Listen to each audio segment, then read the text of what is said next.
existence and closure of the office. The group argues out any move by government or civil society group to curtail their dominance would be described as affront to their fundamental right to live. Meanwhile, the government has reiterated its earlier position, never going to accept homosexual marriage in Ghana. This is because homosexual marriage is against our culture. Nevertheless, the practice is also against Christianity and Muslim religion. Tonight, we trigger further debates whether or not LGBT can showcase their preponderance, or otherwise, we choose to submerge. Welcome, viewers here in Ghana and around the world. I am Kweku, and this is the Seed Show. We're live around the world on the 2TVGH, Hawk TVGH, including Sources Radio, Amansana FM, Amanado Radio, NAP Radio 90.1 FM, picking the feed in Asin Fosu in the central region to be precise. Let's get started. We say Michao, na memoadro, minimise, bibia eye kama. And nanadri agrodi nifi ha kra. Asema daho echrese. Enipakuo bi a ewiase bebia ebi wo ho. Na Ghana ha no mekase womo amom homene so gidigidi.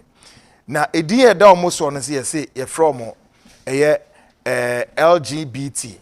Na chese lesbians, gay, bisexual and transgender for. Edin tintin se ne da omo so. Asemo ane sen nipa nyankopon abom a nyankopon ene sebe ne nyansem mu no ohun se enipa obo ya ba asasi so no enipa mienu pe yenya miense ye enipa mienu doctor wa ha obeka sa asemi bi ne obo bema ena obo oba ena o se emma ene mema no obia ne features ye na so ye danso ena onyankopon so ne nyansem de ye ne se emma enware emema ye nso ye nware mba no ne ye no omontra asasi na ye ndidi na yenom ne yenwo mangu asase so ewie. That is just a simple principle onyankopon de to homa nipa.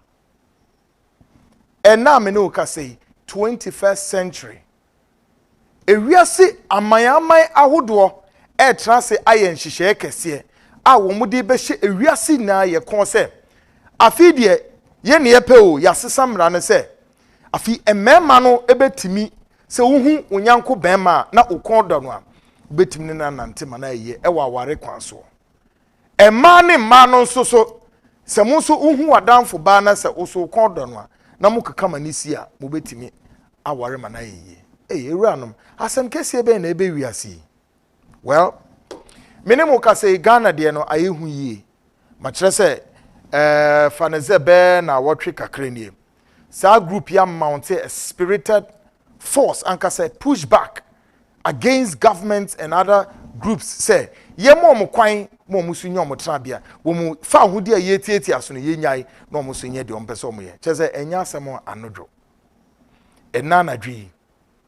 The Seed Show Net2 television, we further trigger the debates tonight as to whether or not yema wo mo kwan ma LGBT would showcase their preponderance, or otherwise we have to ensure they get submerged. All these abeyance bija with videos. Of course, we'll look at the very latest, also the Supreme Court anytime soon to swing the pendulum as they drop the verdict. And how would the pendulum swing? All this is coming up tonight. Ahabeye shi papa. Na we na no so be banso wankasa winimo Monday ni Wednesday biano de me ya na se wasum ye oda ne weni so pe wo hwe dodo esunti yare bi so hye woni pedue no ma ha wadwene enti me no udi nkomo no so a na me pe bia ma mo wako na wako hwe se ubenya ayaresa wo ho no ma na me gidi so sampa so ubenya ayaresa so ho na me hwe se ubenya eduro bi so anom ma ho atowa. What I say, and until me there a doctor for our monkasa bini ye no more hospitals, me no mu din komo, I na me din ro ebrew, oh, na me sansu bie baby so achrewa, electronics in your man kwa only obey to kwa blender say, cooker say, iron say, na ukwa jibi ho. Chese me no ka say, one more abeka ho kra no enya asem ketwa. But enana dwi me no mu na so be din komo e ma nioma akuko ye enye easy sa ahabeshi papa. All these coming up tonight. Health status is passing through area. Ghana speaks tonight. I know what day the much awaited video. Wakakan and Nemeyachro. Yes, Ghana speaks. Slavery, Christianity is slavery is coming up. Enti yeba beshasi. Not just our health status on air shall with New Life Homeopathic Clinic, the chief executive of that hospital, Mark Ej. Tonight, yeba share what you've heard time and time. A stomach ulcer, a yukuro, a da, yifunumu, ne yabuansu no desa a kuri eba. The causes of stomach ulcer symptoms and a remedies and ebeko. Bashanon, so the breaking news story tonight. The Seed Show, we have secured the top list of LGBT politicians, a womb, journalists, a womb. Hey, I know what director of TV and entire production here listing Wijma. I am to say, join the show tonight because I have been the first to break the story, the list of LGBT. Who are the people? Why them the what to omudin and I won't hear? Why them no ususu say ombe wom? Tonight we'll drop the list like it's hot. All these coming up and up next. New Life Homeopathic Clinic, Dr. Makeje. Doc, what put to say? Great. Now, just a quick one. Me assure so what is this LGBT? Papa. One more you corner, sir.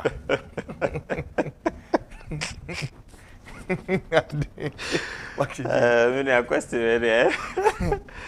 I do. Akonopa.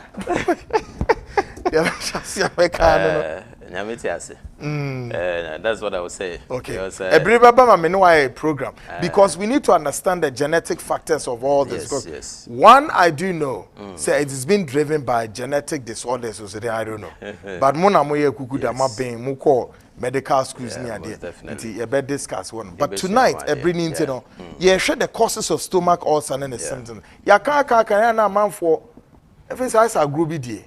But obi kra will be see a warrior, but when him say ulcer. Na me fanchi akese ma Ghana ma de. That's right. And your shirt is really nice. After some na aqua break. Them so mo home. Okay. When him say me designer no beka say hey papa.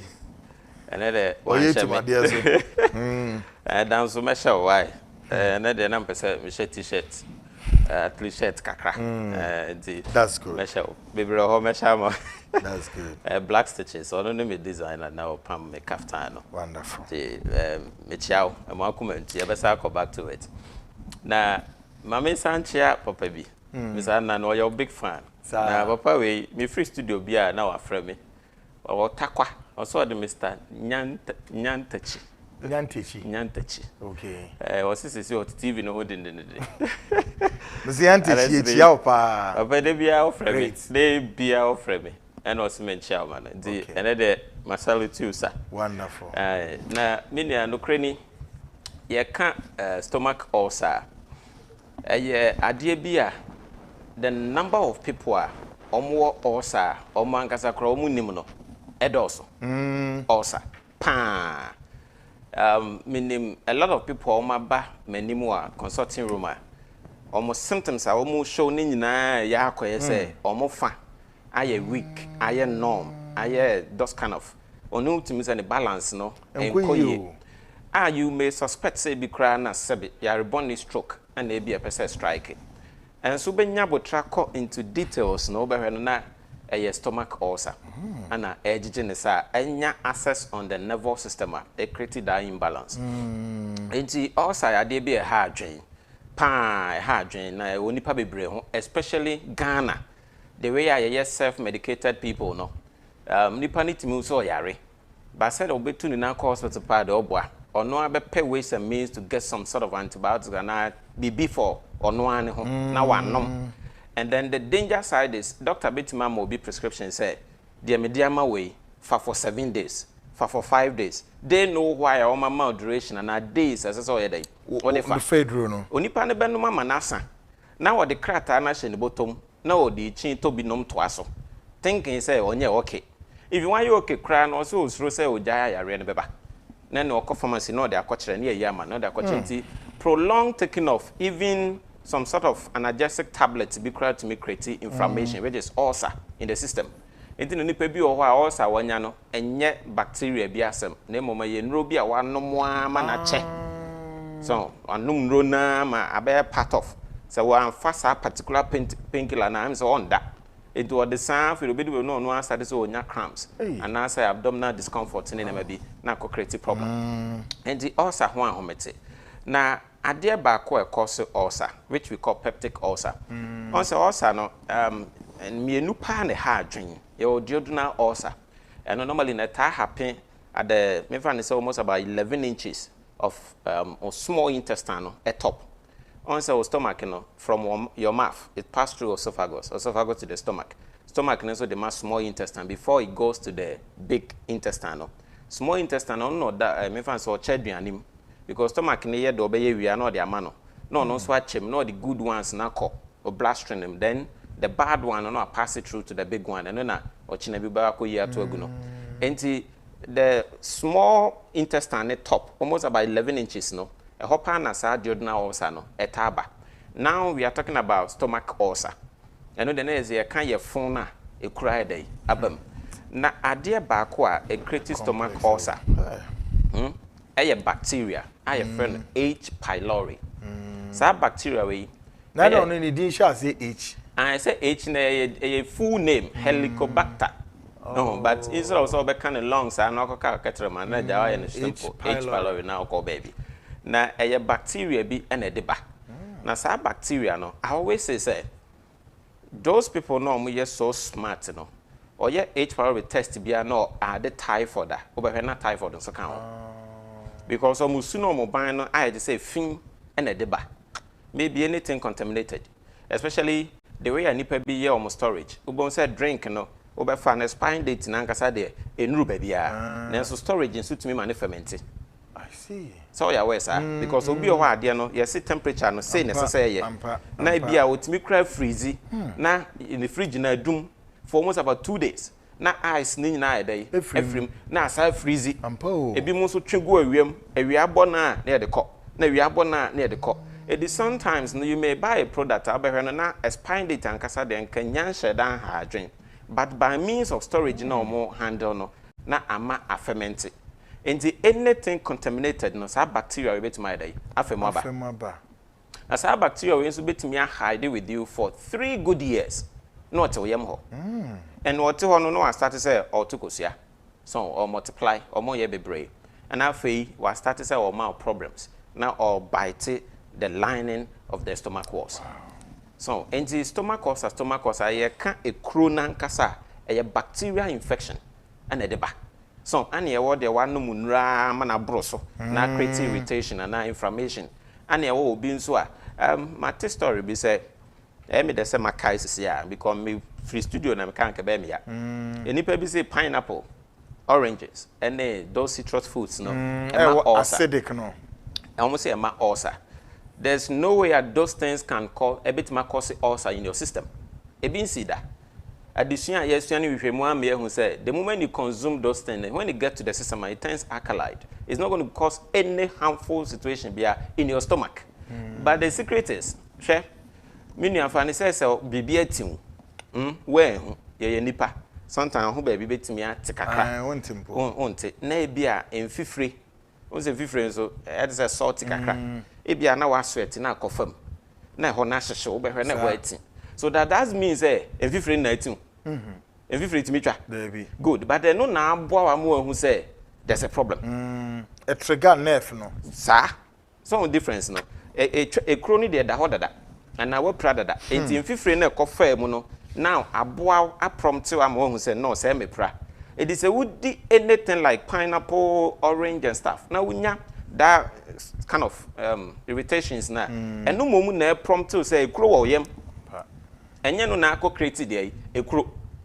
And I want to say yeah. And the man may be any simple because na sometimes unko hu baby any baby form philosophies in the free. Oh no more the day I made treated cholesterol no better in some market how come so be say pet me my cholesterol normal pet avocado pet but pet mum rather than a cholesterol eradicated cholesterol but because of say yellow into no so it's stomach ulcer no you can't the concept of it there and a bacteria and a deba na mum ye wo other form I mean normally me find triggers. Oh, say nipa you be a drink too much. There's something we call hydrochloric acid.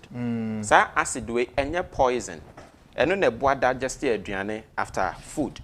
So, enti say acid ne dose one and my digestion so very easy. But the nipa dream and it too or dream and bro so that production of acidity ne be too much in the system.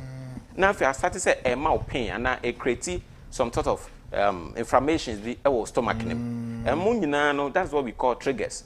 So Anna Sabio I never be brave to make also triggers. Ne mom ye can de ma e kro na nkasa badia ene na eye sa H. pylori bacteria no ene ma sa so no eye dey ebeto yem. Good. Doc, so what church mu asa no mama just two other possibilities I saw Vincent also etimi ba quite apart from say would be contaminated na other sources be bio. I also no matter say be more so campaigning for genetic issues but I don't buy into that one. No scientific proof yet. I don't buy into that one. If you say, I quite say Nipeduano line and it was okay, but from nowhere, no one know why mistake be in the be a bacteria right. And then other factors can be maybe ana obisi uya konchia unya hosa. And also we call it triggers. So because ya quite say asophobe they have what they do symptoms. So I'll say is a pain normally. Men of God normally so serious. I mean, yet so spiritual, normal pep fasting. Yeah. They always complain of pain at the upper abdomen. I'm not sure why. So because any person oh job body need to empty sir. Na acidic near the air dorsal. And I always say so chewing gum away. Now on pay driania. They be having stomach irritations. Because oh chimu no body need drain say oh mini bibiaba. Then na acidic no so be too much in the stomach. Thinking say oh swallow bibi normal swallow yam na mouth. That's right. But gam so nye bibi a ye mene koye yam. It always sawa no na acidic no so be too much. And no na say when hu na one no mu so after that just to dilute the acid no flashing out and it's with my irritation. Great. Mommy, 2 or 3 symptoms of ulcer. Ulcer symptoms they mean e also. So mama me kakra kan ho eye. Time in okay, no way, but I'll try. That's right. The kind say stomach ulcer betimi ama oyem to be honest. And maybe munya so much pain. E wo mo yem. Pa. E bi mo so nye too much pain but as a abdominal ne yem no sanfro no be like some sort of onye okay. Obi o ha aduane to ne yem a ne yem ye ne ya.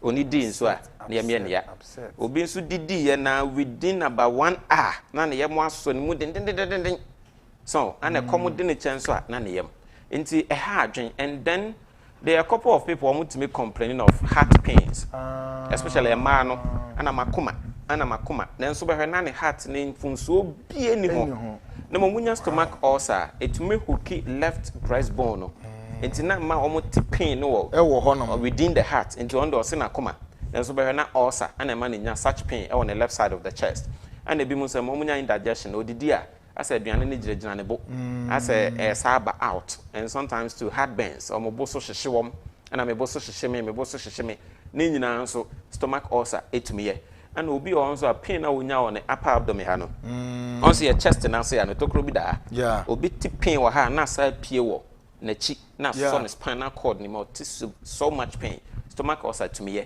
and then it may cause severe headache especially half-sided stomach ulcer bit mama utifa edwa pa better say yes pain here very tense and e bi emu no obi o stomach ulcer ntino aduane to na ma na orane obe rane sa na obi mi won so kra na asasa obe feeling nausea say bia na bo phone no there are some people too omo fe odidi ya na ofe and I say orane and also stomach ulcer me and then the moment it to get access on your nerves so sensory receptor and sensory neuron ya de no now if you are starting maunya what we call numbness obe na on sa ayetitriti oni peduane fa ayetitriti odanya ne asa on sa no aye numb be zenya adwuma numbness enti ulcer no ne ho ahomete and then it may cause burning sensations o yem na nkasa bo se mu ado emu hyehyew. And sometimes too, it can also have a impact on the whole system. Now, body na nkasa so yede. Great. Ebusia, yes, Ebreno Asuna Asempanso so 80. Waiting now, not just of course, there's a remedy and there's a way to cure sadness. Dr. May I say Ayaboa. Into one say Obeko New Life Homeopathic Clinic or Dansuman. No way to me a drew amount. Massa H. Paloria Udi in your nipidi. We whoop some asa. All this stomach upsetting a tweaker dog. And he said, Ye not see a percent or chinea bow ye day. Patients about one man now so busy him so how ni be omra wa the chira kwan omra say telephone numbers in the directions. Many am that's it. There may be chat to back when say ahwefo man nye ahiasem say wo nua bi na wo ulcer bi. Yeah. Na afa de wo say if you cry ye wan kasa kasa unim say wo ulcer. The moment I be say se be wo private a wo kono color na sesa e buy in a form of coffee and a coffee color. Oh, I say blood aye tumbisa no a very dangerous thing. Oh, also now who say oko private na as a moja bi though it's not that reddish but it means as a blood aye tumwa and on also no na breedy is a serious thing. As say be obetima breedy to even death. E see that the who say indication be now your stomach ulcer patient don't sit down, just try and make a move. Na ye treat you because the moment I say also a crow and a more brain to a breedy and afra sabi private no nti ya na mo ya hwe ye kakra na ulcer na hard drink pa it doesn't matter how many years and how long I will live with ulcer nyame adom na oba we have a system we will definitely work on the stomach walls to make sure say inflammations in as for ni na obi silap so that be ya so aduane be ya ode na odidi a wani age because onipa bi o ha odidi aboe e come de na boe nyina ba new life obey okay and e bi mo kra mo so te because aduane dia be a problem to bow you gain your fitness back and then them the beja kwan back when say last year me ne Mr. Anan campaign a lot for general medical screening na nipa dodo a do ho gym no is uncountable me fe pa ye because Ghanaians ye medical checkup but they say obi ye bi into unso betumi aba no abaye general medical checkup you can just walk in say hwe nya o de o pesa onye checkup and me man it through prostate PSA scan mo be ni nyina and after so you can do renal function, kidney, liver function, that's LFT. Bet means why a cardiac profile concerning your heart. Bet my a whole lot of check a full blood counts, any infections, we as brain fever now we can check it and be sure more say ya really tell who crowd ni man near when in term. And then more and more power war. I think the next week my may infection somewhere.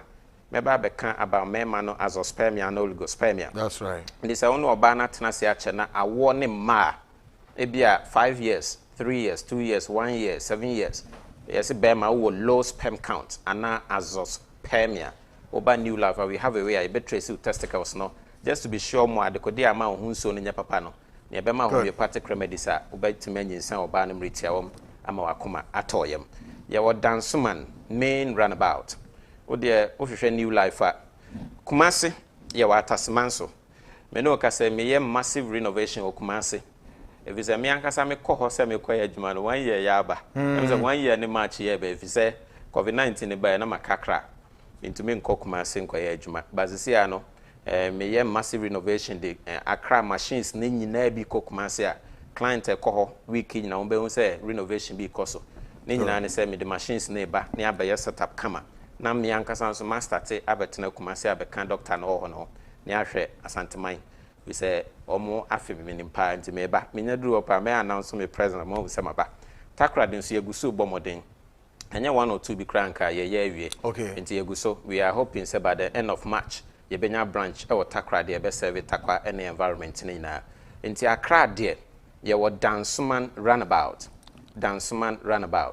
unya do Dansuman first runabout baby a Goy Filling Station on the pa also by New Life unya bo New Life you are done obi abechro kwan kama na waba edi say unkuta ka o de ofoka so besi o Dansuman first runabout almost first runabout to a Goy Filling Station na no alcohol taxi rank bi o Goy Filling Station o se me call New Life obo din ni pe omodo beba nti number ye number sa obetimi afre e bia na wayira kwan na me free studio you want to talk to me small about 1 or 2 issue a kwan da hosa o share o Instagram New Life Homeopathic Clinic GH obenya o Instagram New Life Homeopathic Clinic GH and I'm special condition there over so DM me direct na me so me ma ho akwankyere kakra and also Benjamin or Mac AJ official. That is Instagram. I know a Mac AJ official. Now you medical issues na make and yet other things. Now you to me it will be other also. The number of them away New Life Homeopathic Clinic. Numbers no 0244 09 35 95 0244 09 35 95 and a Vodafone here 0203 3354 39 0203 3354 39 New Life Homeopathic Clinic. You're working hours no COVID-19 is a point 5. Okay. By a started and up past 7:30 sharp into your mobile. First night I'm point 4. They point 8 mu hokra na jo. By COVID na ya be nim kakra say a point 5 p.m. To what channel past 7:30 ye nyina ye wajumem omba beto yen. Moba beto Dr. Makeje said your kind no enye other things. Store the number no not for other things. I don't know what goes into those things, but then for the purposes of a medical checkup na oba. I tell you. Nye wadwen say oba because of input or sakeke. But be how bia no utumi eden ukoho na Dr. Makeje we think kind ashel na womo atoto bibia dia me gidi na said the workings no H pylori so san withdraw wa ye de mama sa stomach upset me didi mafe me yam ya baby ya de ofa enkoye but New Life Homeopathic Clinic ewo ano edru edemama hwato doc ye de wase. Thank you, Minister. That's and the best and yes, of course. Great one. God bless you. Other things ni muntu twetwa so mo untimi nye na edwuma kama ebusua enede a higher ship papa up next another kid now joined the blog Ernest Herbal Industries so gwegu sisi ambese menemu su din sa woso Ernest Herbal Industries wo mo na ointment ahodo a ye ka ointment and ointment na chese wedru ointment mu ankasa wo ye asoso ne ye de ben a ye awake natural capsules enro de ye friend enro the best of the best na we dey kwa hokran hwa meche bi kra na na dwui ai biomis yes of course enche mene kweku in cancer I ono ye coordinator emasa Ernest Herbal Industries a wono abiniye papa na wo say aha no say duro no yen certify the quality and the efficacy of it. There's no way I can showcase it on TV. Yes, and it's because unhusu hiame hey obiti ye ne ya ne na bebre but wutien sempa no won na 2 TV the program the seat no na me san kire bebi obekọ ayarehwe edura obenom edura obetwetwe hunam dia pikwa so there is no excuse to say what say wada ahwe program abra wenya alternative to yare ahodo we have status period one year one of course up next Ernest Herbal Industries woman yesa ointments we including awake capsules kwekun cancer with studios okay memwadwo yeah java ehye die adumni ahye we die name to name who za great kweku Ernest Industry for a company am for some time sure Juma ben pa na mudi before your appointment no no me ade me da say ma me fa chia kese ma ahwefo enwam de mafidi ato netu television yeah na yes nyankopon say afisese na yenye fi adumu akwadumu amen Ernest Herbal Industries ma me san fa chia kese ma ye able CEO Ura Ernest Odro Ernest Herbal Industries ye edumeko a yabebo ye ho atena se for a couple of years na eba no enura yedi siesie nipadua yedi mutintimai woni mbe ya adwen se wonam riche no ne ade woni mbe ya adwen se ubetumi asere obi mpoboa de tukwan dokwa ubetumi asere obi atare tukwan boys ayaba kra utumi kra asere bi no mkasa kra ne bi tukra beji ye de ko na mu wedie ana honam ya de a untumi nji obi de emfanko ntini awo no eno ane wodia eno so na wasa wo bo ho ban se na ebe ya ada ne da wupie na wudu nipamu a ube ye amanfo say yes already no kasa yes enu ti Ernest Herbal ointment fatu ye se ebeboa yenim se nya nipa pene se bi a honamani sansa ne sa ne manoma ne beba ne nso akwaya de ka nipa ho nche wo ma ebeba ne mu meba Kwame nso de ye fa etriti enu ti Ernest Herbal ointment ye bota etichuru no Great. On both title, it sounds good to be treason, and of course.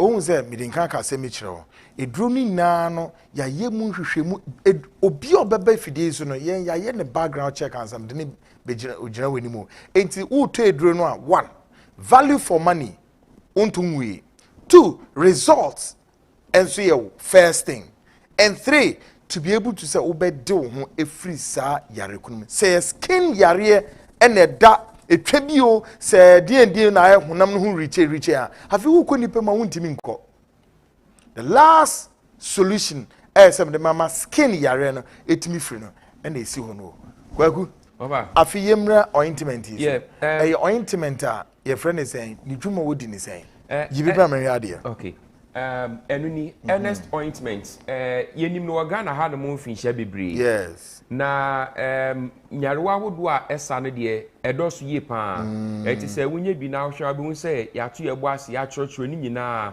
ewo ho a ebo ye ye pa se ye nuanom emma ana ma menka se candidates aye bebre na friend white ana so de po ya de a etete ye nuanom ma na and I'm so cry between the two so cry bring mema no anything say ebi how na wunya earnest ointment no kranya mienimini o kan say misia say o to ade na value for money and after results sure earnest ointment and eba bebo amasa white no yetumi etu ni nyina ase edi efi ho no mo then na ebe ya say nana efele say obeya amamre ni amane ewa hifie na obeba na ntumi eni na bia na so obepie mpo no na sebe na bibi basaya bi yes esa na ha adwe na kwa ontumi mbabiom unya earnest ointment ebebo ayi pa ewi eno ede to nchen a esan so boa ema honamani sansan bi te se ekro yam no mo ne jiba kakarere no mo ne ade nyina no etumi tu ase ehye ni nyina ase ede fi ni pedua no mu eno echi no ye wo mpompo anase boys eno so etu ase pa de fi ni pedua no mu mre kakra ni en mpompo kitinkiti bi ebesisi sebe mamotu mu anon kitinkiti bebre bi earnest ointment ya daroma ena etumi bu aya mitu ni nyina ase a ende mesu metumi enya me ho a metumi pejam mensa ka mensa de to no mu abri na ni nyina eye earnest ointment eno echi no uye obi a otiwi entumi mfu papa me pa cho nya earnest ointment obi wo hono mu a ni titi ye nuanom ba yi ni tiri ni ntumi mfu ye o yes ye nuanom ba ye na yes amofento aso ani tiri nanso se oba bi hia se o pro anase onunu ne tiri mu a obewie na se ya to pa de gu form ha na che se hu ana dandred ne nyoma bibiri ni nyina no edru we e de tumi tu ase e de ma o entumi kanfo de mo obi a nyoma ne de edoso na mom mese emri mienu ana minute ba kope ewo stretch marks ho stretch marks yade a ha adwen a ese ni pedua yie pa na obi bia ne me be ya adwen se stretch marks eba ni pedua no ho a ma ni pedua na kono enhye da enyina se ne ese ejina na stretch marks no se ye behwe mu a nyoma wudo bebe na factor into sa stretch marks no obi ho no mu a sebe ye maame ne ye nuanom mba no fa yefu na the more na yefu no enyi no ointment betimi clear stretch marks yes say bosome nkron ye chemu a ye first quarter second quarter third quarter na efi the 7th na ba kuno so yibra mriade awake no yes eno so your ointment there be eno de enye ointment and capsule kasa na ma menwie stretch marks ne embe no so wo mo anya bosome nson enwotwede konkron na say the baby no develop awie no say yefunu no ne size no expande eno no eye kese no na afi stretch marks no ashase eba ho obi ho no a oye kese abi on say honam neni no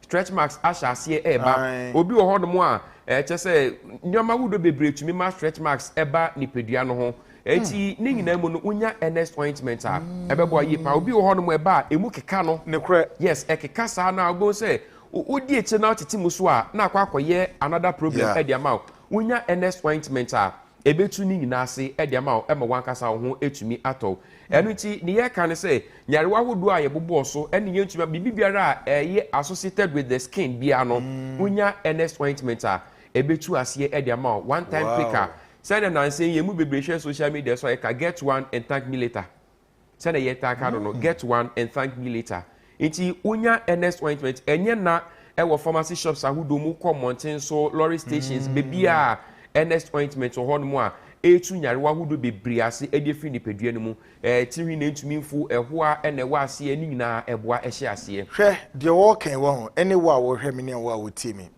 medu nyame se nche wo koto ointment bi nyame adom ochina nche bebo. Do you know why?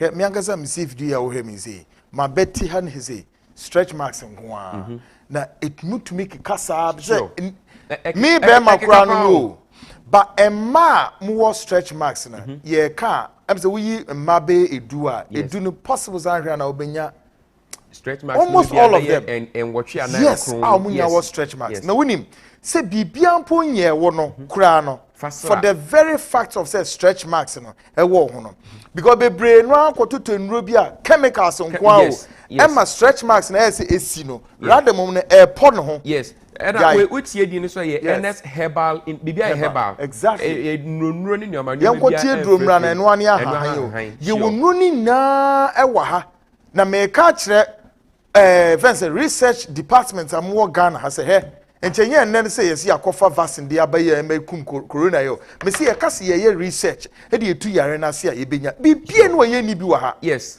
enti ma no enye candidiasis nkwanti na wokoto we mo stretch marks na wa bre ho abre no ano eduru nam de abre no me ankasa me pebi de ekosi mfie e de srasam me show this na the stretch marks in tea stretch marks pimples obi oni na bodu ya ni bia ba be hu ho no mo ni nyina ebe shi ni heba edru bi what na woni mani je sam so ewom and the very reason why me do mo ba me show so is because Food and Drugs Authority was certified the quality and the efficacy of this. One number, sure. Yes, Food and Drugs number and a bohonum. HD 116048. Of course, on my badge number is EHO/020. And ye Food and Drugs Board, Edward Monsashi, Druyasiu. And there is no way Abeka say a drewy. It need the quality and the efficacy. Won't toss my usika so and shida. Ma many papa, and manu especially. Ochina munyi twinyi trada ko pebi na to wate na asem fa na asem ko all the chemicals now they are stress homa hunem duane stretch marks bia na ebi na ho po no anu edru na ani NS herbal for ointment ya solve case ni we kwagu na awake nzu NS herbal ointment obi anim yenwuma pa yedi wo oman mu enu ti ya sanso e de awake natural capsules yeah aba edwama so na awake natural capsules no tie di na natural capsules natural yes bibia ye haban pepepe wow pepepe bibia se na di kaka bibia ni hono ma yenya e wo ye manyi mu bibia no yakopon de adom ye enu ti NS herbal ointment and I say NS herbal industries ni akwakofa awake natural capsules e di aba natural capsules we e ye de ma obi a owo sisi yare obi otena se che e nuanom a driver for sisi yare pa sure sisi na anim say sisi yare tumi mo obi mema ye to nsuom no kwasem sisi yare tumi mo obi mema ye to nsuom wo she trouser so onye bema onye bema o she trouser wa botai agin long sleeve but onye bema kwata edroni ni o se wunya awake natural capsules a o mema ye no esipi esita na tu enye platform a sebe mososo sebe tap so ahanomo enti bibi biara eni enti when obeto bet yes ohono krampo na kameba no mepe obi obeka say Abronye yidwa na no dodo enti na ye die me kwa akoto awake natural capsules ni o hwehwe no se wenya oye right so take it on your contact numbers go ho what here or say se wo numedru ya na neoma na nkose de opa wo ye right wo ye yes your number go ho contact no wo ho wo san so hu your number kra wo screen so wo de frey and Food and Drugs Authority FDA and ego FDA ego hanomo wow enti enya de aye ba bedada manfo debida obi Food and Drugs for hwehwemu edru empia bonten and even mafie ha sure emma na tu hanomo mesumi seat so de emma cause mesumi the answer I'm an investigative journalist yes. You know me and enye program no kra anye a seat the seat that's right that particular seat. The seat enye a seat enti enye papa emma hanomo obi a ne mema ye akofom be ma bi wo honomo a ye friend dada oda no wada ye friend dada oda no wada mpacho unya awake natural capsules a ye fro dada ye be fro daddy Say dada you be or no what daddy and your daddy should tell you when you Bema, yes, Bema, young crutches, some crack. Sure, Nina, awake natural. Men can't just away aphrodisia, no, there be, and ye be na yen habine, and ye say Bema waiting a quadron stress, and especially ye memman, stress and quality. Adebakwa, Emma, ye memma, your conform case, ye premature ejaculation. Now, factors a lead to premature ejaculation, be no stress. Yes. Anxiety or obi or more problem be or wo fear or relationship mu obi wa coaching the whole day wa bre but eno nya excuse say won nya o mema sem wa bre say dem kra na so wo to obo ase na wo ye o mema sem na e fro daddy eye awake natural capsules and e bedi usakage na mu no eni ti be kan fo di mo bibiara we oba nom bema nom o sa oba nom bema nom esa emma ne se siesie ahemfie ho oba bi wo ho no mo asabe oni ni rua dem a yes, I will posa ne senia mate ni si ne dasta na ansa na watempo se be ma so no mu. Me pa cho se wonya duru we bia be boa yi pa enhance libido. E ma ne matumi koye nti anopa oba no mienu ma okunu mienu no so nom. Enwumre wosu no mienu ono so yes sa agro be so ifi anopa. Enti dwumedie ne be koso anajo a ye sha se adwen ho anopa ansa na ade asantu di anopa no botu na ma okunu tu na be ma no so no ma yiri tu. Enwumre no ma botu tu. Mo de mo amu bibia wie no. Modie adansidie ni wankasa na mobeba bedi menkasa biom asempayetia kwekun cancer has delivered it right on the point. Of course say ya ne yehwehwe no what you say be ya efie na enije ebeba o kweku si epenwe bie to asema ba ko ye de sorry so no ehimfa na ebenya ni na bie awake natural capsules na fi Ernest Herbal ointment no se wupe bia pharmacy shops ahudo nyina mu ubenye bi eno achi lorry stations ene miami ahudo nyina so ebi wo ho no na mum se open dodo atu a number na yedi egu screen no so no ubetumi afre 0245 079 915 0245 079 I say America wo dodo me da say number na ye 0245 079 915 0245 079 915 ofra so pay bi tu ofra nkwa de ebejo so ni wadi sa wo mo ebusia aha na me kwekun cancer ana o coordinator ma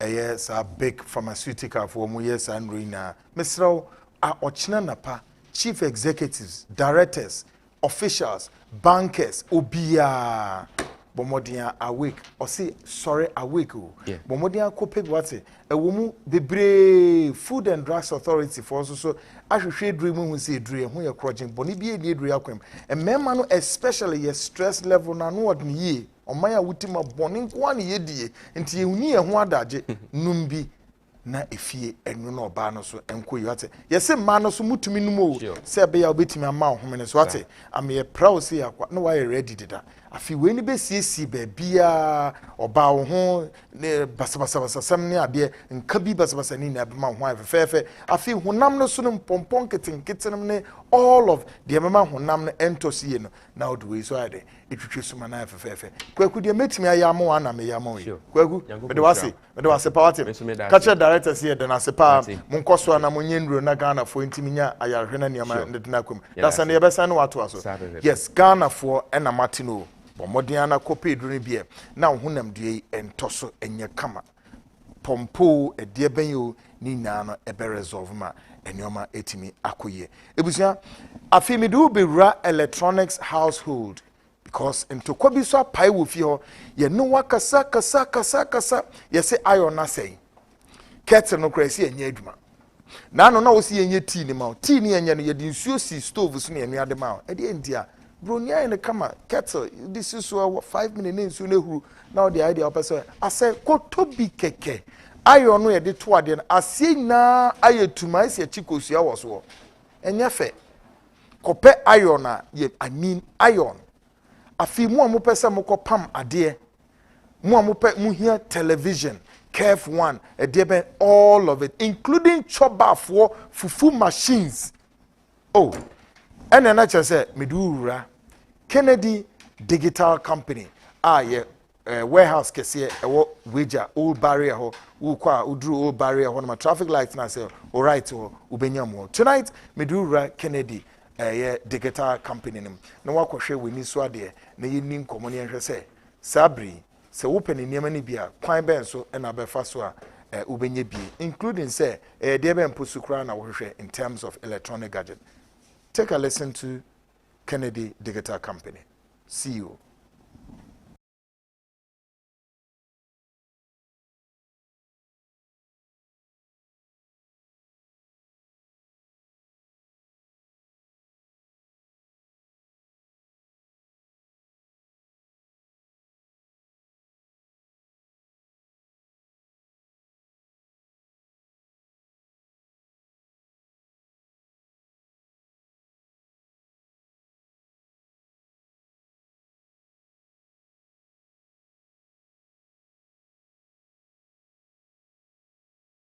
Electronic accessory na wumpe wi ebusia na opede yen. Kennedy is in the studio. Ken, Momwado. Pacho wadauruma. Now what is saying? Me hu odin se twerесem. Za. Pacho anu. Ya de jana se wa be kan yen sa. Eyimre ye no bedi nkomo efa electronic gadgets ho, electronic gadgets. Na wo hwe adverts ni with TVs ni ade a. Visa kan no obi bi say kwekuna gadgets na home use. Anam so no. Enti ono a hwe TV no hwe adverts no say ni we na kwa na se ne ebrebe sa de magana onim Ghana fo ana na oba ye nche Kennedy question ye bisa se me bisa se oba kure mu nche o mai mu nche ana Oh dedika because they want to know what is motivating you ma odesa fancy gadgets market Ghana fo no se wo mo nsesa obi su bisa question is ana ne nyoma ne na ne bo fododo ana eye inferior na great matwa ma Pacho nyame ehira papa na anwumre na minif kan emfa asida kese pa ma di obome mi de urade nyankopanse na meshi ase na mamesan enchia Ghana man kumase man net 2 TV ba bia eku bia brochirefo bibia wutie net 2 TV ene anwumre mesre urade nhira edema se wanya ebre na wutie Kennedy Digital Satellite nene makaze obi bia wutie Kennedy bia wani Kennedy near Merfo, Kennedy home appliances part of Ghana adia. Now we sign Kennedy Digital Satellite with ya, and you're not a Jawaju Kwakucha. As a Ubecha a Jawajunti. And Nuntina Kennedy Mia and Casa, Maba efficacy so. Na me ba chere babia ubenya niama F4 na ye papa na wato. Na uto Kennedy niama unye yo, walentis adaso. Ti Kennedy die waba Ghana mine. Abrochifo obi bia wutie Kennedy pacho madawuruma wutia na watie niye misha ase kra no obi bebusa se Kennedy na mu shop no kran fa na wo Kennedy Digital Satellite enkran oba ye wo weja old barrier traffic light ase wa enti medimi number be tudwa se ne be ya ofra na ya kirew na nyame ya doma efre chineko na time di bia ye shops nyina eye anopa no nso abo apa ho sima edu 710 na ebie shop na nyame ya adoma ya pon anwumre no nwotwe enso apa ho sima du pepepe enti bia ufra chichiri ba bia na wo ba traffic nti ya yesa nhye we nyina amamo se ne be ya eyedian ya emo no nsia no nso no nwotwe die na watimi aba na waba beto niama ti ebie na nopa ekosi anwumre no nwotwe na ya pon eti we ye nhye ya Kennedy Digital Satellite ye de atowa ma ye customers nyina Pacho Kennedy me numbers a ye didi ye juma udi Ghana ha ba bia wo bia wo frɛ na person be tubi koton wo person be to ba akoko wisu a ye bie kwan amobi bia wutie Kennedy me Pacho Kennedy numbers Accra ye branch Weja Old Barrier traffic light asia ho your telephone numbers eye 02430 74750 02430 74750 02430 74750 ena me number ba ku bio so ye 0244 385136 0244 385136 0244 385136 we ya Accra branch numbers ye no ena ye kokumase so a wo ye screen na ani wo bon se ye numbers egu ho eno so eye 0207 653031 0207 653031 and your sounds 0244 385128 0244 385128 numbers we nyina ye numbers ya ufra ubenya Kennedy digital site ubeso otu bi koton ubeso beto ba kokko wisu udi afra numbers ya media to dwai ya bie kwan mo bia upe TV F4 fridge F4 air conditioner F4 washing machine ye wo a free 6.5 kg to 10.5 kg ani nyina ye obi ho utie Kennedy we ye super crazy promo obi bia utie Kennedy upenya ma F4 na eye papa de mesre fa ho gym ewo Kennedy digital site ye wo air condition air condition dia be dwaso nyina F4 promotion egusu enene se ubeto air condition ewo Kennedy digital site wa eye 1499 less than 1005 ye the amount na ye ni ankasa ye diwachi ni akoye free installation we ye bigger promo na Kennedy digital site ye di ashase enne tinyame ya adom ekina wo di air condition ato ye 1.5 horsepower ho ye 2.0 ho ye 2.5 horsepower we nyina wo ho no mo a upe bi ato a wo di afre Kennedy keke wo frɛ ye untumi ma ye ni ankasa de beba na ya ba be fixe amount 1499 we ye promotion kese pa Kennedy digital site ye di abedwa so utie Kennedy na wo pe decoders ye wo decoders ya F4 na ye papa decoder bia wo Ghana ha ehwe ball ana pe movie die ni nyina ba Kennedy digital site ya ye wo ebi wo ho makase Kennedy niama F chen obia wo so ye adwuma we bi meti net 2 TV so ekase Kennedy niama F chen obia wo to obi enu nti na me ba na Awurade ama Kennedy akukuduro na me de me boy na me de atudwa eti me say utie Kennedy na opaniama F4 ye papa ta bra Kennedy digital site ye wo deep freezers me wo deep freezer kese pa te say dem ha really kese pa ye bieso miensa wow kese pa ye bieso 3 wo bia no bia no say bia mfimfi ji say over Kennedy ho na be hu bi me hu bi that me say ji say over Kennedy digital site weja old barrier traffic light bra ho nyame admech abran be hwe oni so ade ye de niema ahodo be brain na abegu ho etu tie Kennedy na wo pe deep freezer F4 na ye papa dia pacho for ni chile Kennedy ho great Ken man bi bi se me won trouble for no no bi se sa machine ye de ye fufuo no ye wa akese ho ye de yam fufuo ana se ye nkumenkuma no won pese o munya no so munchiremu na mi shira ho ai me pacho adawroma ye wo ya me bam kase ye wo commercial one ene ye domestic enso ho etucho Baffoe no ye wo modie ho eno no ye wo 1000 Ghana ho ene ye wo 1002 ho die ntia wo 1000 ye wo 1002 ni say 1000 no eno eye petrol ene ye electric one so ho eno so ye 1002 ena ye sanso small one a ubetime usu ni ofie eno so ye 650 Ghana eno so ho eno ye domestic ene ye wo commercial one domestic na electrical na be ba cho eno ye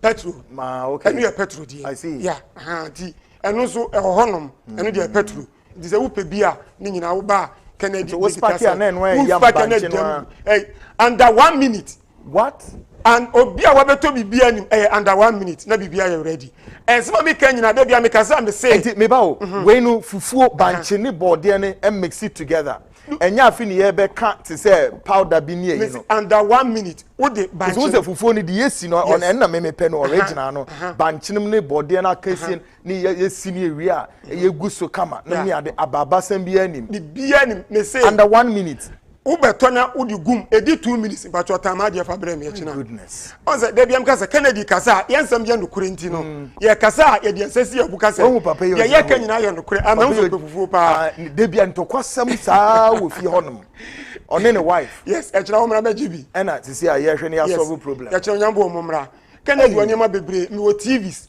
e free 32 inches ekosi 75 inches egu ho ye was smart or ye was satellite one ho ye was TVs ya F4 eye papa Kennedy niam F4 Kennedy niam me say eye papa ya ye adwuma we ye de no kure na ye ye niam so ya papa de dan say woto Kennedy niam a warranty sa wo ho great warranty warranty ni kire say wa beto na problem bi aba ho a utumi de ba na ya replace ya ma na bibisa pacho no kure na warranty na ebo so me say me pacho enu de warranty no ba problem ya benya ongu bia wo ba na ya hwe obu onu obeto bia di bible sumi mienu miensa na no no enche o se awiase sama na obu na se afikura atwamu a eno de o se egina so na yehwe esiesie ma o se asem eye nokore eye ba akopɛ nipa so dodo na etie me just say warranty na waka no kra na enough man because on my way mu no shops are who do be brave abrofo no kro mu be bi shops wa no kra nim so mu kro warranty da so mu wura my on my way mu a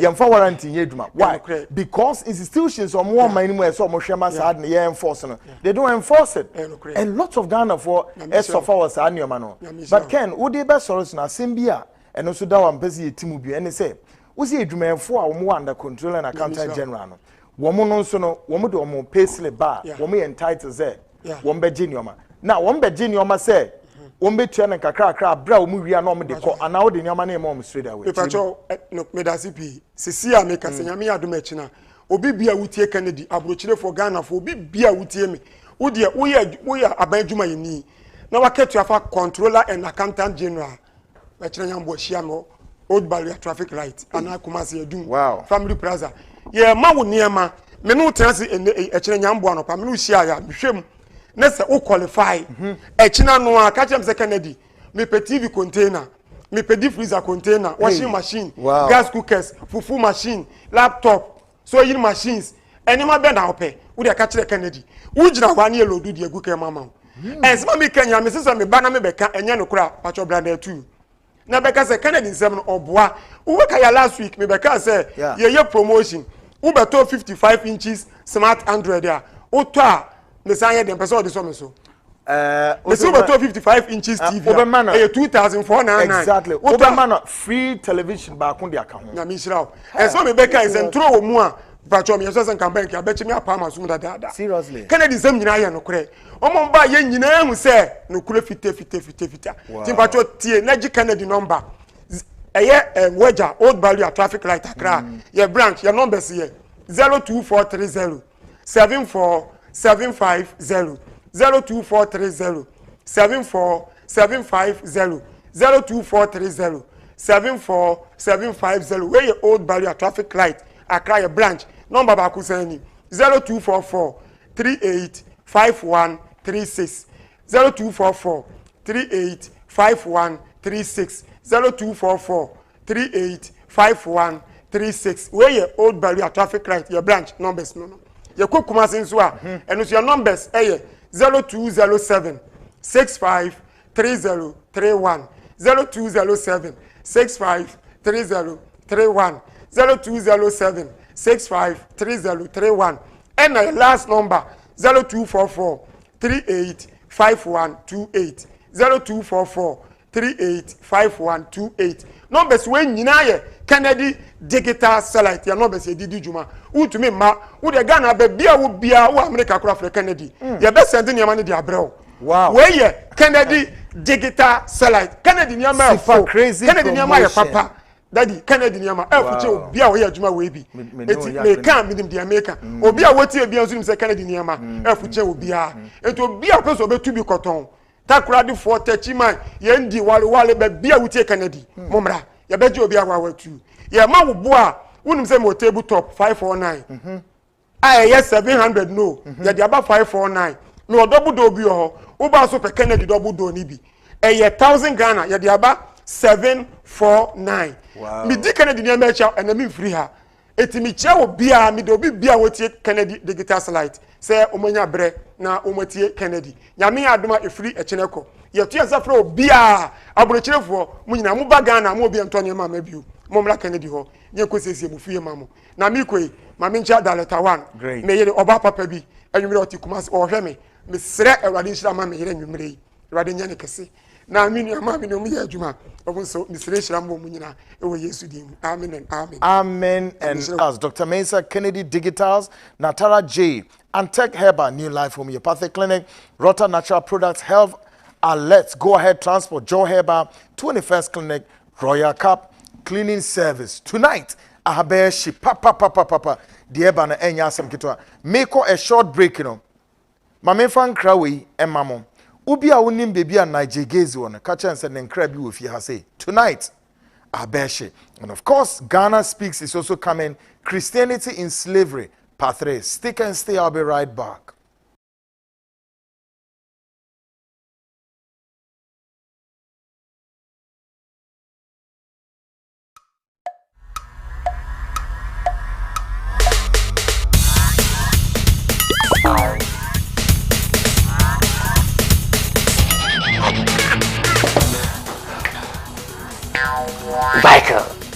we support the new system.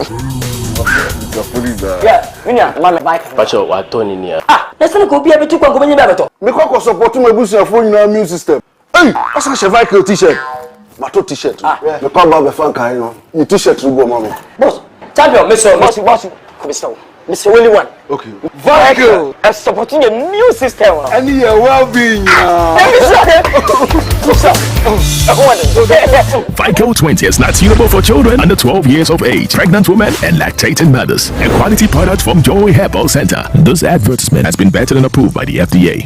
21st clinic say eba sciatica no every usisimu konoa woto ase ho no ntina fa usrem ekosi wo na ase ho no ebo betimi atutu ama wo ankasa wo hu ba bi enye enti 21st clinic wo mo na ye sciatica expert e wo Ghana ha wo mo de bibiduro so ho bibiduro ankasa ene besa o yade no masa de machine aka ho yade bibiduro ka ho ne asa de wato machine so ya san ya o massage bi ye wi a herbal treatment yade awono ama wo e sciatica 21st clinic na ye expert a wo tu ase Ghana ha ba bia wo mo ho enkran domi market wo ho heavy do dan ni mo ho ena kuma senso ahia udu session so wo mo na nie dwabo so wo mo ho sunyane ni wenchi ni ba bia nkranza 0540 311 311 0540 311 311. There's a 21st clinic. Woman is sciatica expert.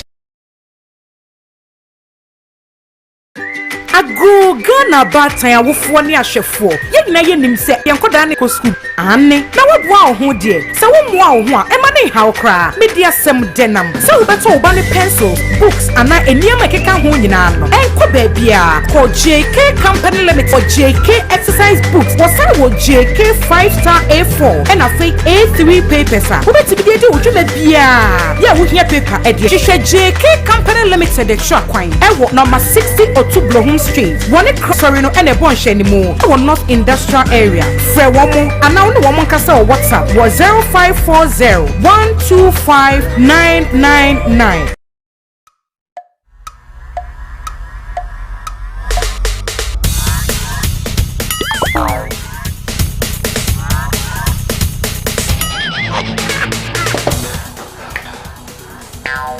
Vehicle, we support the new system. Yeah, man bike. Pacho wa Tony ni. Let's go be able to go when you better. Me ko support my business for new new system. Hey, what's a Cheval t-shirt? Mato t-shirt. Me ko ba be fan kan no. You t-shirt ru go mama. Boss, champion, boss, come stop. Mr. Willie one. Okay. Vehicle is supporting a new system. And your well-being. FICO 20 is not suitable for children under 12 years of age, pregnant women, and lactating mothers. A quality product from Joy Herbal Center. This advertisement has been vetted and approved by the FDA.